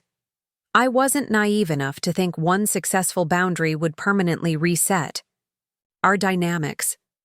There would be more tests, more pressure, more guilt trips to navigate. But something had been proven. To them, and more importantly to myself. My time had value. My plans mattered. My life was my own. The first step toward reclaiming, it had been taken. What remained was the journey ahead, one I was suddenly eager to begin. Friday afternoon arrived with golden spring sunshine that had finally chased away the week's persistent rain. I spent the morning preparing for the grandchildren, baking, cookies, setting up art supplies at the kitchen table for Sophia's creative projects, and making sure I had all the ingredients for our traditional pizza-making dinner. Despite the boundary conflicts with their parents, I was genuinely looking forward to time with Sophia and Aiden. At precisely 4 o'clock, Christopher's SUV pulled into my driveway. From my kitchen window, I watched Sophia emerge first, her lanky 12-year-old frame moving with that peculiar mixture of childhood exuberance and preteen self-consciousness. Aiden tumbled out after her, all perpetual motion and boyish energy, already racing toward my front door before his parents had even exited the vehicle. "Grandma!" he shouted as I opened the door, launching himself at me with such force I nearly lost my balance. "Dad says we're having a grandma weekend while they're on a big boat." "That's right," I confirmed, hugging him tight before releasing him to greet Sophia, who approached with more restraint but equal affection. "Hi, Grandma," she said, offering a smile that showcased her recently acquired braces. "Mom said you made cookies?" "Chocolate chip with walnuts. Your favorite," I replied, wrapping an arm around her shoulders and guiding both children inside. "They're cooling on the rack." Christopher and Melissa followed more slowly, carrying overnight bags and what appeared to be detailed written instructions. Melissa's expression was tight, civil, but cool, while Christopher displayed the somewhat forced cheerfulness he adopted during awkward family situations. "Thanks for taking them this weekend, Mom," he said, setting the bags down in the entryway. "We really appreciate it." The politeness felt strange after days of tense negotiations. There was something performative about it, as if we were all actors, in a play about a normal family exchange rather than the aftermath of a significant power struggle. "I've always enjoyed my time with them," I replied simply. "We'll have a wonderful weekend." Melissa handed me several sheets of paper. "Here's the schedule for next week. Who's taking them each day, contact information, and pick-up, drop-off times. Chelsea will get Aiden from kindergarten on Monday and take both kids for the day. Then Patricia Tuesday and Wednesday, Mrs. Delaney after school Thursday, and back to you Friday." The complexity of the arrangement, necessitated by my boundary setting, was clearly meant to highlight the inconvenience I'd caused. I accepted the papers with equanimity. "Very thorough," I commented, glancing over them briefly before setting them aside. "I'm sure everything will go smoothly." "There's also a list of foods Aiden's been refusing lately," Melissa continued. "And Sophia needs to practice her clarinet at least 30 minutes each day. We've included her practice log. Oh, and Aiden's soccer coach may call about an additional practice on Sunday. We told him you'd be able to take him." This last item, committing me to a potential schedule change without consultation, was exactly the type of assumption I'd been working to address. In the past, I would have simply nodded and accepted it. Today, I felt a flicker of resistance. "If the coach calls about Sunday, we'll have to see what time he's suggesting," I said calmly. "I have plans Sunday afternoon that I can't change." Both Christopher and Melissa looked startled, as if the concept of me having immovable Sunday plans was utterly foreign. In truth, my only firm commitment was lunch with Marion, who was returning from Oregon that morning, but I was no longer willing to present my social engagements as automatically dispensable. "What plans?" Christopher asked, his tone suggesting he was prepared to evaluate their legitimacy. "A lunch engagement with a dear friend," I replied, not elaborating further. "But the morning would work for soccer if that's when the coach is thinking." Christopher and Melissa exchanged glances, clearly unaccustomed to this continued assertion of boundaries. Before they could respond, Aiden bounded back into the room, cookie crumbs evident around his mouth. "Mom! Dad!" Grandma made the chocolate. "Milk the right way with the swirly spoon and everything." His enthusiasm broke the tension, and the next few minutes were consumed with final instructions, hugs, and reminders about behavior. As they prepared to leave, I noticed Melissa lingering, apparently waiting for a private word while Christopher helped Aiden find his missing action figure in the car. "Ellie," she began, her voice low, "I know things have been tense this week, but I hope you understand this cruise isn't just some frivolous vacation. Christopher and I have been going through a rough patch lately. This time away is really important for our marriage." The revelation wasn't entirely surprising. I'd sensed underlying strain in their relationship for months, but it was the first time Melissa had acknowledged any personal struggles to me. In the past, they had presented a united front of domestic perfection. "I understand," I said gently. "Every marriage needs focused time. I hope the cruise brings you both what you're seeking." She nodded, seeming relieved by my response. "And when we get back," she added, "maybe we could talk about establishing a more regular schedule for the kids. Something predictable that works for everyone." The olive branch, acknowledging a need for mutual planning rather than last-minute demands, felt significant. "I'd welcome that conversation," I told her sincerely. After they left, I joined the children in the kitchen, where Sophia was already arranging cookie cutters and rolling pins for our planned baking session. "Can we make the Norwegian cookies?" she asked, referring to the cardamom-scented delights I'd introduced her to last Christmas. "The ones from your grandmother's recipe?" "Absolutely," I agreed, touched that she'd remembered. "In fact, I was thinking we might explore more of those old recipes this weekend. I recently bought a whole book of Scandinavian baking." Her face lit up. "Could we make something with that design? The swirly pattern you showed me in the photos?" Framhägguram Sitchking Tsukopleed Korrupitsnind the Sitpelai.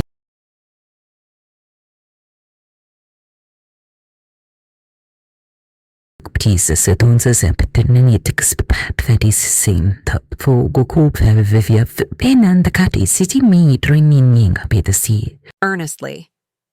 "And Mom says I'm getting really good at detail work." While Sophia and I discussed baking plans, Aiden had discovered the Lego sets I'd prepared and was already deeply engrossed in construction, small fingers working with impressive dexterity for a 9-year-old. "Look, Grandma," he called. "I'm building a castle with a moat and everything." The next hours passed in a blur of creative activity, cookie dough mixing, Lego building, and easy conversation. As we worked side by side in the kitchen, Sophia, rolling dough while I prepared the cardamom sugar, she asked unexpected questions about my childhood, my grandmother, the Norwegian traditions I'd grown up with. Her curiosity seemed genuine, not prompted by her parents, but arising from her own developing sense of heritage and identity. By the time we sat down to make our traditional Friday night pizzas, each of us creating our own unique combination of toppings, I felt a profound sense of connection with both grandchildren, not as their caregiver or backup childcare plan, but as a person with history and knowledge to share, as a grandmother in the richest sense of that role. Later, after, Aiden had fallen asleep amid his Lego creation, and Sophia was reading quietly in the guest room. I sat in my sunroom with a cup of tea, reflecting on the day. Despite all the tension with Christopher and Melissa, my relationship with the grandchildren themselves remained uncomplicated, joyful, and deeply rewarding. This was what I'd feared might be damaged by boundary setting, this precious connection. But if anything, being more deliberate about our time together seemed to enhance its quality. By not being perpetually available but fully present when we were together, I was perhaps offering them something more valuable than constant convenience. Saturday. Morning dawned bright and clear, perfect weather for the garden exploration I'd planned. After breakfast, I equipped each child with their own set of child-sized gardening tools I'd purchased months ago, but never found the right moment to introduce. Today, I announced, we're going to start planning the spring garden. Sophia, you mentioned wanting to grow sunflowers last time you were here. And Aiden, you were interested in vegetables we could actually eat. Both children looked surprised and delighted that I'd remembered these passing comments from weeks earlier. Can it see? I grow carrots? Aiden asked eagerly. And those little red tomatoes we had at the farmer's market? Cherry tomatoes, I confirmed. Yes to both. And Sophia, there's a whole section along the fence that gets perfect sunlight for sunflowers. We spent the morning measuring garden beds, consulting seed catalogs, and making elaborate plans. I showed them how to test soil and explained the importance of understanding your growing conditions. This is like science class, Sophia observed, genuinely interested rather than complaining. Mrs. Henderson was teaching us about ecosystems last week, and this is kind of the same thing, right? All the parts working together? Exactly right, I affirmed.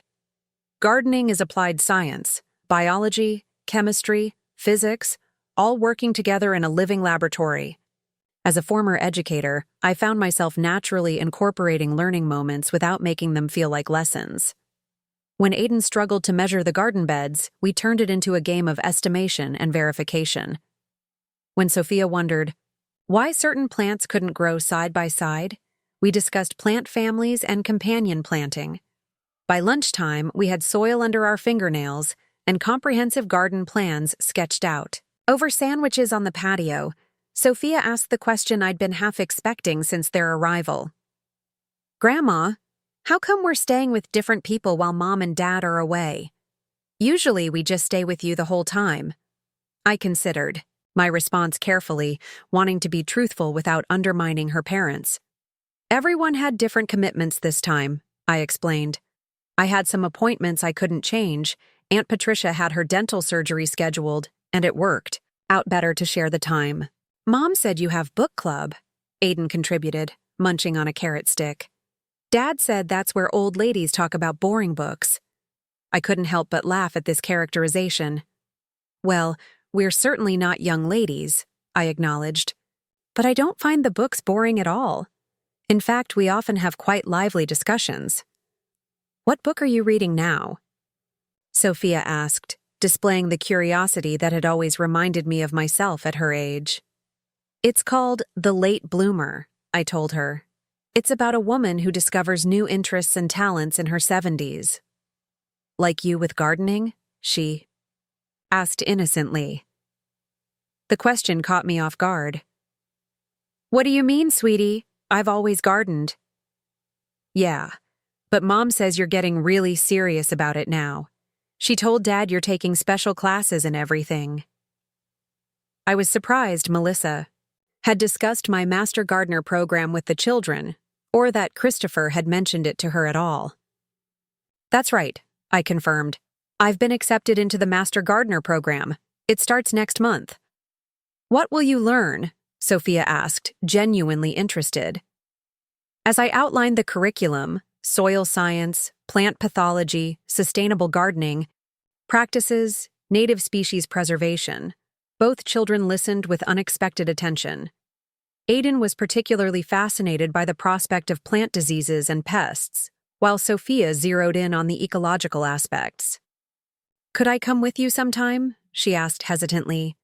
To one of the classes or garden places? The request touched me deeply.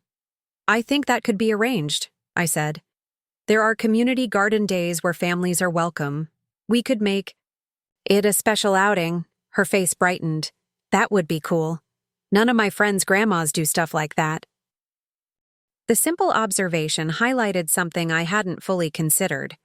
In reclaiming my own interests and identity, I wasn't diminishing my role as grandmother, but potentially enriching it. By pursuing my passion for gardening formally, I was modeling curiosity, lifelong learning, and self-development, values I hoped my grandchildren would embrace in their own lives. The rest of Saturday unfolded in a pleasant rhythm of activities: garden, planning in the morning, a trip to the local nursery for supplies, cookie decorating with attempted rose mailing patterns in the afternoon, and a movie night complete with homemade popcorn. Throughout it all, I found myself fully engaged, genuinely enjoying their company, rather than feeling the subtle resentment that had sometimes colored our time together when it had been obligatory rather than chosen. As I tucked Aiden into bed, that night he asked drowsily, "Can we do gardening again tomorrow, Grandma? I want to plant my carrots before we go home." "We certainly can," I promised. "The garden beds will be ready for planting, and we'll make sure your carrots get a good start." He smiled sleepily. "You're the best, Grandma," he murmured as his eyes drifted closed. "Even if you do have book club." His innocent comment made me smile as I switched off his bedside lamp. From the innocent perspective of a 9-year-old, I could both maintain my own interests and still be the best grandma. The two weren't mutually exclusive, as Christopher and Melissa had implied. Perhaps that was the most important lesson of this boundary-setting journey. Loving my grandchildren deeply didn't require surrendering my identity. In fact, being my fullest self might be the greatest gift I could offer them. Sunday morning began with the eager energy of children who had plans they were excited about. Aiden was up before 7, already dressed in his gardening clothes, and the old t-shirt and jeans I kept at my house for messy projects. And Sophia wasn't far behind, her hair hastily pulled into a practical ponytail. "Can we start planting now, Grandma?" Aiden asked, practically vibrating with anticipation as I prepared breakfast. "After breakfast," I promised, setting a plate of blueberry pancakes in front of him. Plants like to be settled into their new homes when the day is still cool. While they ate, I checked my phone to find a text from the soccer coach confirming an optional practice at 11 that morning. Perfect timing. We could plant first, then take Aiden to soccer, and I'd still make my 1 o'clock lunch with Marion. Good news, I told Aiden. Coach Darren is having a special practice this morning. We can plant your carrots and Sophia's sunflower seeds first, then get you to the field by 11. His face lit up. Yes. Brandon said there might be practice. He's my best friend on the team, he added for my benefit, though I'd heard the name mentioned countless times before. After breakfast, we headed into the garden, each carrying supplies. I'd prepared the beds the previous day, turning the soil, adding compost, creating the optimal environment for our seeds and seedlings. Now came the satisfying part: planting. I demonstrated proper spacing and depth for Aiden's carrots, then let him take over, his small fingers carefully placing each tiny seed along the string line I'd set up as a guide. His concentration was absolute, tongue caught between his teeth as he focused on the task. Nearby, Sophia prepared a sunny spot along the fence for her sunflowers, methodically measuring the recommended distance between planting holes. As she worked, she asked thoughtful questions about growth rates and optimal conditions, revealing a scientific mind behind her artistic temperament. How tall will they really get? She wondered, looking up at the fence. Some varieties can reach over 6 feet, I told her. The ones we've chosen should grow to about 5 feet by late summer. Her eyes widened. Taller than me, taller than Dad even. Nature has a way of outgrowing us all, I said with a smile. That's part of its wonder. We worked companionably for the next hour, planting not just the carrots and sunflowers, but also cherry tomatoes, basil, zinnias, and marigolds. I explained how the flowers would attract pollinators and beneficial insects, creating a healthier ecosystem for the vegetables. It's like you're building a whole community, Sophia observed. Everything has a purpose and helps something else. That's exactly right, I agreed, impressed by her insight. The best gardens work in harmony, just like the best communities. After we'd finished planting and watering, we cleaned up and prepared for Aiden's soccer practice. I packed a book for Sophia and myself, knowing from experience that siblings at sports practices needed entertainment. The community soccer field was alive with activity when we arrived, not just Aiden's team but several others practicing in different sections. While Aiden raced off to join his teammates, Sophia and I found a spot on the sideline bleachers. Instead of immediately opening her book, however, Sophia seemed contemplative, watching the younger children practice with unusual interest. "Grandma," she began hesitantly, "can I ask you something?" "Of course, sweetheart. Anything." "Were you sad when you stopped being a principal? When you retired?" The question surprised me. Children rarely consider the emotional lives of older adults with such specificity. "That's a thoughtful question," I said, giving it proper consideration. Yes and no. I missed the children and the sense of purpose, but I was also ready for something new, time to explore other interests I'd set aside during my career. She nodded seriously. "Like gardening." "Like gardening," I confirmed. "And reading, travel, learning new skills. Retirement isn't really an ending. It's a transition to a different kind of life." She seemed to absorb this, her gaze still on the soccer field where Aiden was now enthusiastically participating in a dribbling drill. "Mom says Daddy works too much," she said abruptly. "That's why they need this cruise. She says he never stops being a lawyer, even at home." The confidence caught me off guard. Both the content and the fact that Melissa had discussed such matters within earshot of her perceptive daughter. "Many demanding careers can be difficult to leave at the office," I said carefully. "Your father is very dedicated to his work.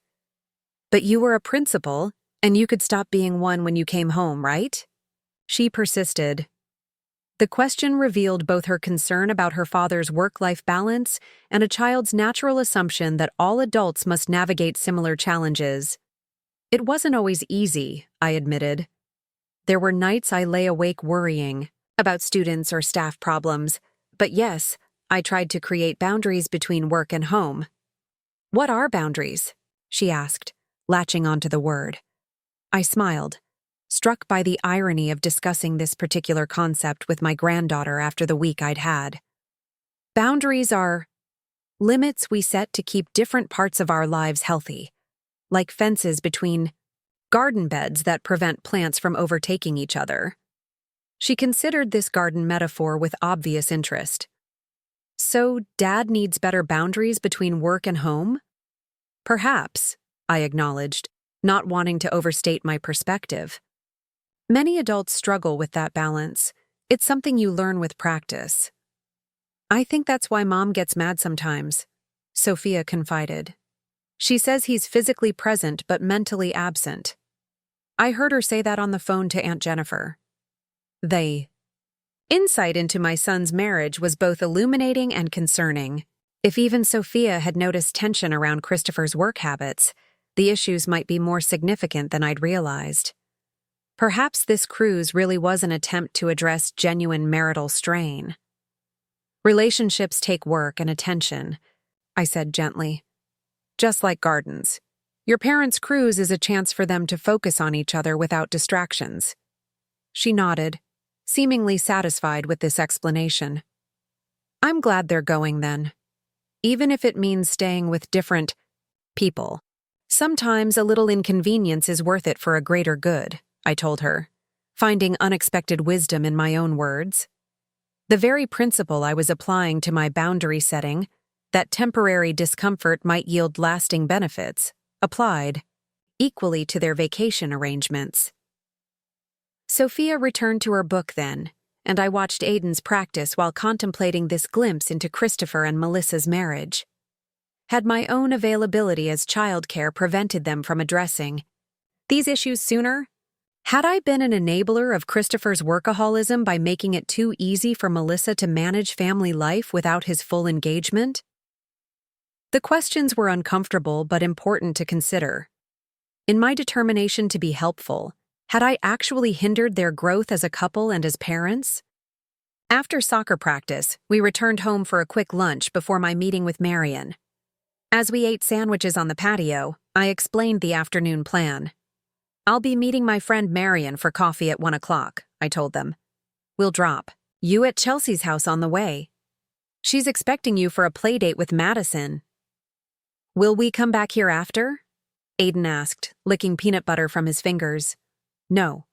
Your parents arranged for Chelsea to keep you until they pick you up. This evening," I explained. "They should be home around 6 after they finish packing for their trip." "Oh," he said, looking slightly disappointed. "But we'll see you next weekend, right? After we stay with all those other people?" "Absolutely," I assured him. "Friday through Sunday, just like this weekend." "Good," he declared with simple certainty. "Your house is funner." I smiled at his assessment, but also noted Sophia's thoughtful expression. At 12, she was old enough to understand the complexities of adult relationships in ways Aiden couldn't yet grasp. "Grandma," she said as we cleared the lunch dishes, "I think it's good you have your own things to do, like your friend and your gardening class." "Thank you, Sophia," I replied, touched by her insight. "Why do you say that?" She shrugged, suddenly self-conscious. "I don't know. It's just, at school we learned about how everyone needs balance. Mrs. Henderson says even kids need time for themselves, not just for school and family." She paused, then added with the brutal honesty of pre-adolescence, "And you're really old, so you probably need time even more." I laughed, delighted by her candid support despite the unintentional age jab. "You're absolutely right. Everyone needs balance, at every age. That's very wise of you to recognize." Her face brightened at the praise, and she helped me finish clearing the table with renewed enthusiasm. By 1:30, I had delivered the children to Chelsea's house and was seated across from Marion at our favorite cafe. After almost 30 years of friendship, there were few preliminaries needed. We moved easily from quick updates to deeper conversation. "So tell me," Marion said after recounting her new grandchild's early arrival in Oregon. "Frankie mentioned, you've been establishing some boundaries with Christopher. How's that going?" Word traveled fast in our small circle of friends. "It's been educational," I admitted, "both for me and for them." I shared the week's events, the initial refusal, the negotiations, the attempts at emotional manipulation, and finally, the compromise that had been reached. "Good for you," Marion said firmly. "It's about time. Christopher has always had a talent for getting his way with you." "Has he?" I asked, somewhat defensively. "I never saw it that way." "Of course not," she said kindly. "That's how these dynamics work." But those of us watching from the outside could see it clearly enough. After Richard died, especially, Christopher seemed to position himself as the decision-maker in your life. Always with the best intentions, of course. Her observation was uncomfortably accurate. In my grief after losing Richard, I had perhaps ceded too much authority to my son, grateful for his steady presence and practical help. That initial dynamic had then calcified into a pattern where his judgment frequently overrode mine, particularly regarding how I spent my time. "It's been harder than I expected," I confessed. "Standing firm feels almost unnatural after so many years of accommodation." "Of course it does," Marion agreed. "You're rewriting a relationship that's been defined a certain way for decades." "That's not a small thing, Ellie." As we continued talking, I shared my realizations about the potential impact of my constant availability on Christopher and Melissa's marriage. "I've been wondering if I've enabled Christopher's workaholism," I explained. "By always being there to fill the gaps, have I made it too easy for him to remain mentally absent, as Melissa apparently puts it?" Marion considered this thoughtfully. "It's possible," she acknowledged. When we step in too readily to solve problems for our adult children, we can inadvertently prevent necessary growth. My therapist calls it rescuing. You're seeing a therapist? This was news to me. Started 6 months ago, she confirmed. Should have done it years ago. Best thing I've ever done for myself, honestly. Especially helpful with setting boundaries with my own children. I found myself intrigued by the idea. While I'd always supported others seeking mental health help, I'd never considered it for myself. My generation tended to view therapy as something for people with real problems, not ordinary life adjustments. Maybe I should consider it, I said, surprising myself with the thought. This boundary business is harder than it looks. I could give you my therapist's number, Marian offered. Dr. Winters specializes in life transitions for women our age. She's helped me navigate retirement, grandparenting, and even dating again. Dating? I echoed, genuinely startled. Marian's husband had passed away nearly 3 years ago, but she'd shown no interest in romantic relationships since then. Or so I'd thought. She smiled, a slight blush touching her cheeks. That's a whole other conversation. But yes, I've been seeing someone for about 2 months now. His name is Robert, and he's a retired high school science teacher. We met at a museum lecture. Marian, I exclaimed. How did I not know this? You've been a bit preoccupied, she said gently. And to be fair, I've been rather private about it. But he's lovely, and I'd like you to meet him sometime. The revelation that my close friend had embarked on this significant life change without my awareness was sobering. Had I been so consumed by grandparenting duties that I'd missed important developments in my friends' lives? What else had I missed while my attention was so narrowly focused on my family's needs? I'd love to meet him, I said sincerely. And I think I will take that therapist's number if you don't mind. As our conversation continued, touching on her new grandchild, my Master Gardener program, and eventually circling back to my boundary-setting journey, I felt a growing sense of excitement about the expanding horizons of my life. Setting limits with Christopher and Melissa wasn't just about reclaiming time. It was about creating space for new experiences, relationships, and self-discovery. When we parted, Marian hugged me warmly. I've missed our regular talks, she said. Promise me you'll keep making time for them, boundaries or no boundaries. I promise, I replied, meaning it completely. Some things are non-negotiable. As I drove home, I reflected on how much had changed in just 1 week. From that initial phone call about childcare to this moment, I had traversed emotional territory I'd avoided for years. The journey had been challenging, uncomfortable, and at times painful, but also profoundly necessary. Tomorrow, Christopher and Melissa would depart on their cruise. The grandchildren would begin their rotation of caregivers. And I would meet with a landscape designer about transforming my garden, the first concrete step toward creating the retirement life I'd envisioned, but never quite claimed. One boundary at a time, I was reclaiming my life. And discovering, somewhat to my surprise, that there was still so much of it left to live. Monday morning arrived with the particular stillness that follows a busy weekend with children. The house seemed suddenly quieter, emptier, but also, I noticed, more peaceful. No scattered toys to trip over, no television cartoon sounds, just the gentle ticking of the grandfather clock and bird song from the garden. I sipped my morning coffee at the kitchen table, reviewing the notes I'd prepared for my landscape designer meeting. After years of maintaining the basic garden I'd installed when I first moved in, I was ready for something more ambitious, a space that would reflect my growing expertise and provide a proper canvas for implementing what I'd learned in the Master Gardener program. My phone chimed with a text message from Chelsea. Kids safely dropped at school. Aiden talked nonstop about planting carrots with you. Think we have a future farmer on our hands.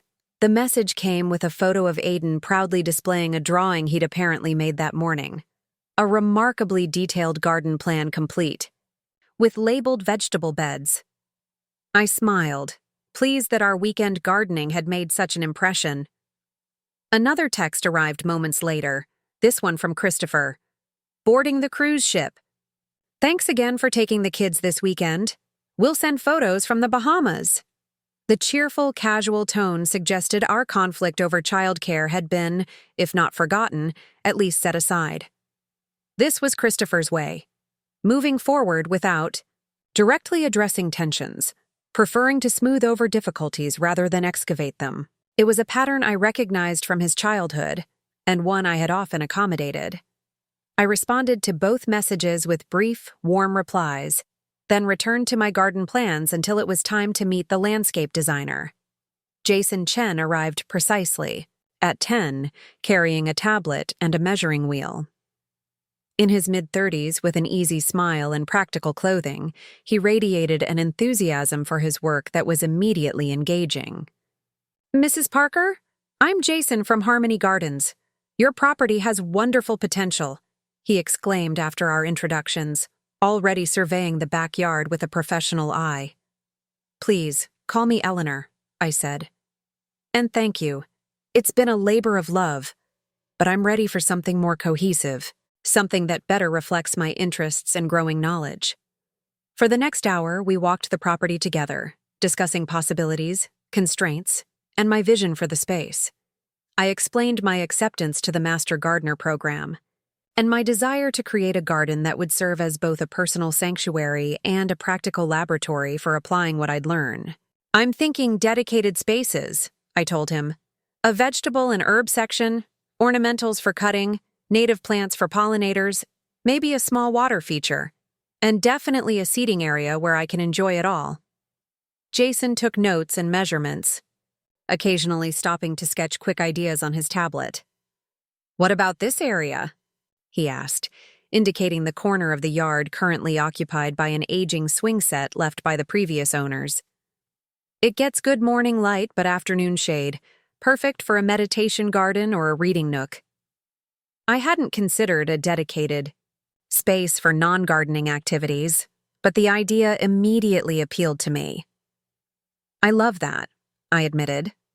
A place to sit and read or just be.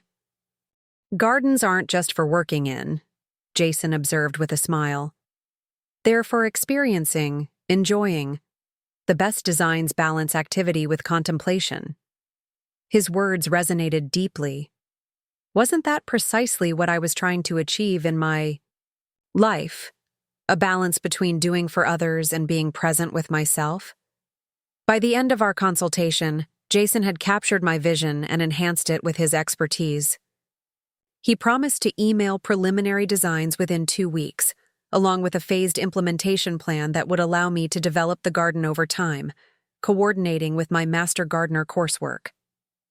As he was preparing to leave, he handed me a business card. I also teach a workshop at the community center, Garden Design Fundamentals. It's a 6-week course, meets Wednesday evenings. Given your interests, you might enjoy it. We start a new session next month. I took the card, genuinely intrigued. I'll definitely consider it. Thank you.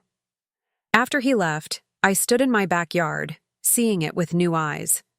Not just as it was, but as it could be. A reflection of my passions, a space for growth and learning, a setting for both activity and contemplation, a physical manifestation of the life I was reclaiming. My phone rang, interrupting my reverie. It was Frankie. Well, how was the designer? Are you commissioning a Versailles-level masterpiece? Her characteristic directness made me laugh. Not quite Versailles, I replied, but it's going to be wonderful. We're planning in phases, coordinating with what I'll learn in the Master Gardener program. Perfect, she approved. And we're still on for lunch? Absolutely. Meet you at Marcello's at noon. An hour later, I was seated across from Frankie at our favorite Italian restaurant, catching her up on the weekend with the grandchildren and my morning with the landscape designer. You seem different, she observed, studying me over her menu. More present, less apologetic about existing. The assessment was startling in its accuracy. "That's remarkably specific," I said. She shrugged. "I've known you a long time, Ellie. Long enough to recognize when something fundamental has shifted. This boundary business has changed you, and not just in how you manage your calendar." "How so?" I asked, curious about her perspective. "You're carrying yourself differently, speaking more directly. Even your voice has a different quality, more certainty, less hesitation." She took a sip of water. "It's like you've remembered who you are beyond the roles you play for other people." Her observation touched something profound. I had felt the shift she described but hadn't fully articulated it, even to myself. Over the past week, as I'd practiced saying no, protecting my time, and honoring my commitments to myself, something had indeed awakened. A sense of personhood that had been gradually diminishing under the weight of constant availability. "I think you're right," I acknowledged. "It feels like reclaiming sovereignty over my own life." "Sovereignty," Frankie repeated, nodding approvingly. "I like that. Queen Eleanor, ruler of her own domain, no longer serving at the pleasure of the court of Christopher and Melissa." We both laughed at the elaborate metaphor, but there was truth in it. I had abdicated authority over my time and choices, allowing others to govern what should have remained my sovereign territory. "The real test comes next," Frankie pointed out as our meals arrived. "Maintaining these boundaries over time, especially when they push back or emergencies arise. That's when most people falter." "I know," I admitted. "I'm not naive enough to think one weekend of standing firm has permanently reset our dynamics. There will be more tests, more guilt trips, more attempts to reestablish the old patterns. And you'll be ready," Frankie said confidently. "Because now you've experienced both sides, the discomfort of setting boundaries and the freedom that comes from maintaining them. Once you've tasted that freedom, it's hard to go back to captivity, however gilded the cage might be." After lunch, I returned home to find an email from the Master Gardener Program Coordinator, sharing the syllabus and first readings for the upcoming course. Seeing the detailed curriculum, soil science, sustainable practices, plant pathology, native ecosystems, filled me with excitement and a slight trepidation. This was a serious academic commitment, not simply a casual hobby course. I printed the reading list and syllabus, then opened my calendar to block out not just the class times but also adequate study periods. As I was doing so, another email arrived. This one from Dr. Winters, the therapist Marion had recommended, confirming my appointment for Thursday afternoon. That morning, after dropping the children off, I had surprised myself by actually calling to schedule a consultation. Part of my boundary-setting journey, I'd realized, involved understanding why maintaining them felt so difficult, why prioritizing others' needs above my own had become so automatic.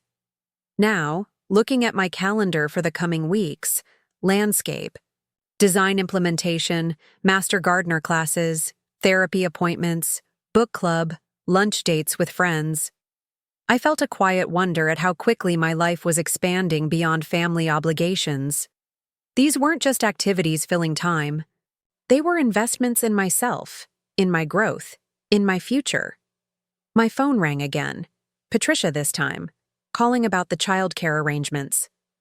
"Eleanor, I just wanted to check in about Friday handoff," she began. "I'll have the children Thursday. After school through Friday morning. Should I bring them to you, or will you pick them up from school?" The question was practical, logistical, but it represented something significant. Other adults in Christopher and Melissa's circle stepping up, sharing responsibility rather than defaulting to me as the sole childcare solution. "I can pick them up from school," I offered. "It's no trouble, and that way they can help me prepare for our weekend garden project."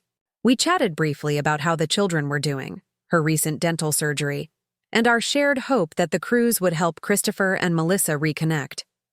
The conversation felt different from our typical exchanges, more balanced, more Like equals sharing a responsibility rather than one person carrying the primary burden. After we hung up, I returned to my sunroom with a cup of tea and my master gardener readings. Outside, the garden beds we'd planted over the weekend showed no visible change yet, but I knew that beneath the soil, important transformations were already underway. Seeds were absorbing moisture. Cell division had begun. Roots would soon be stretching downward while stems prepared to reach for light. It struck me as an apt metaphor for my own situation. The changes I'd initiated might not be immediately visible to others, but fundamental shifts were occurring beneath the surface. I was establishing new patterns, nurturing different priorities, creating space for growth in directions long neglected. My phone pinged with an incoming photo, Christopher and Melissa on the cruise ship deck, the ocean stretching behind them, both smiling broadly into the camera. They looked happy, relaxed, already benefiting from their time away. I sent back a thumbs-up emoji and a brief message. Enjoy every moment. As evening approached, I found myself drawn once more to the garden.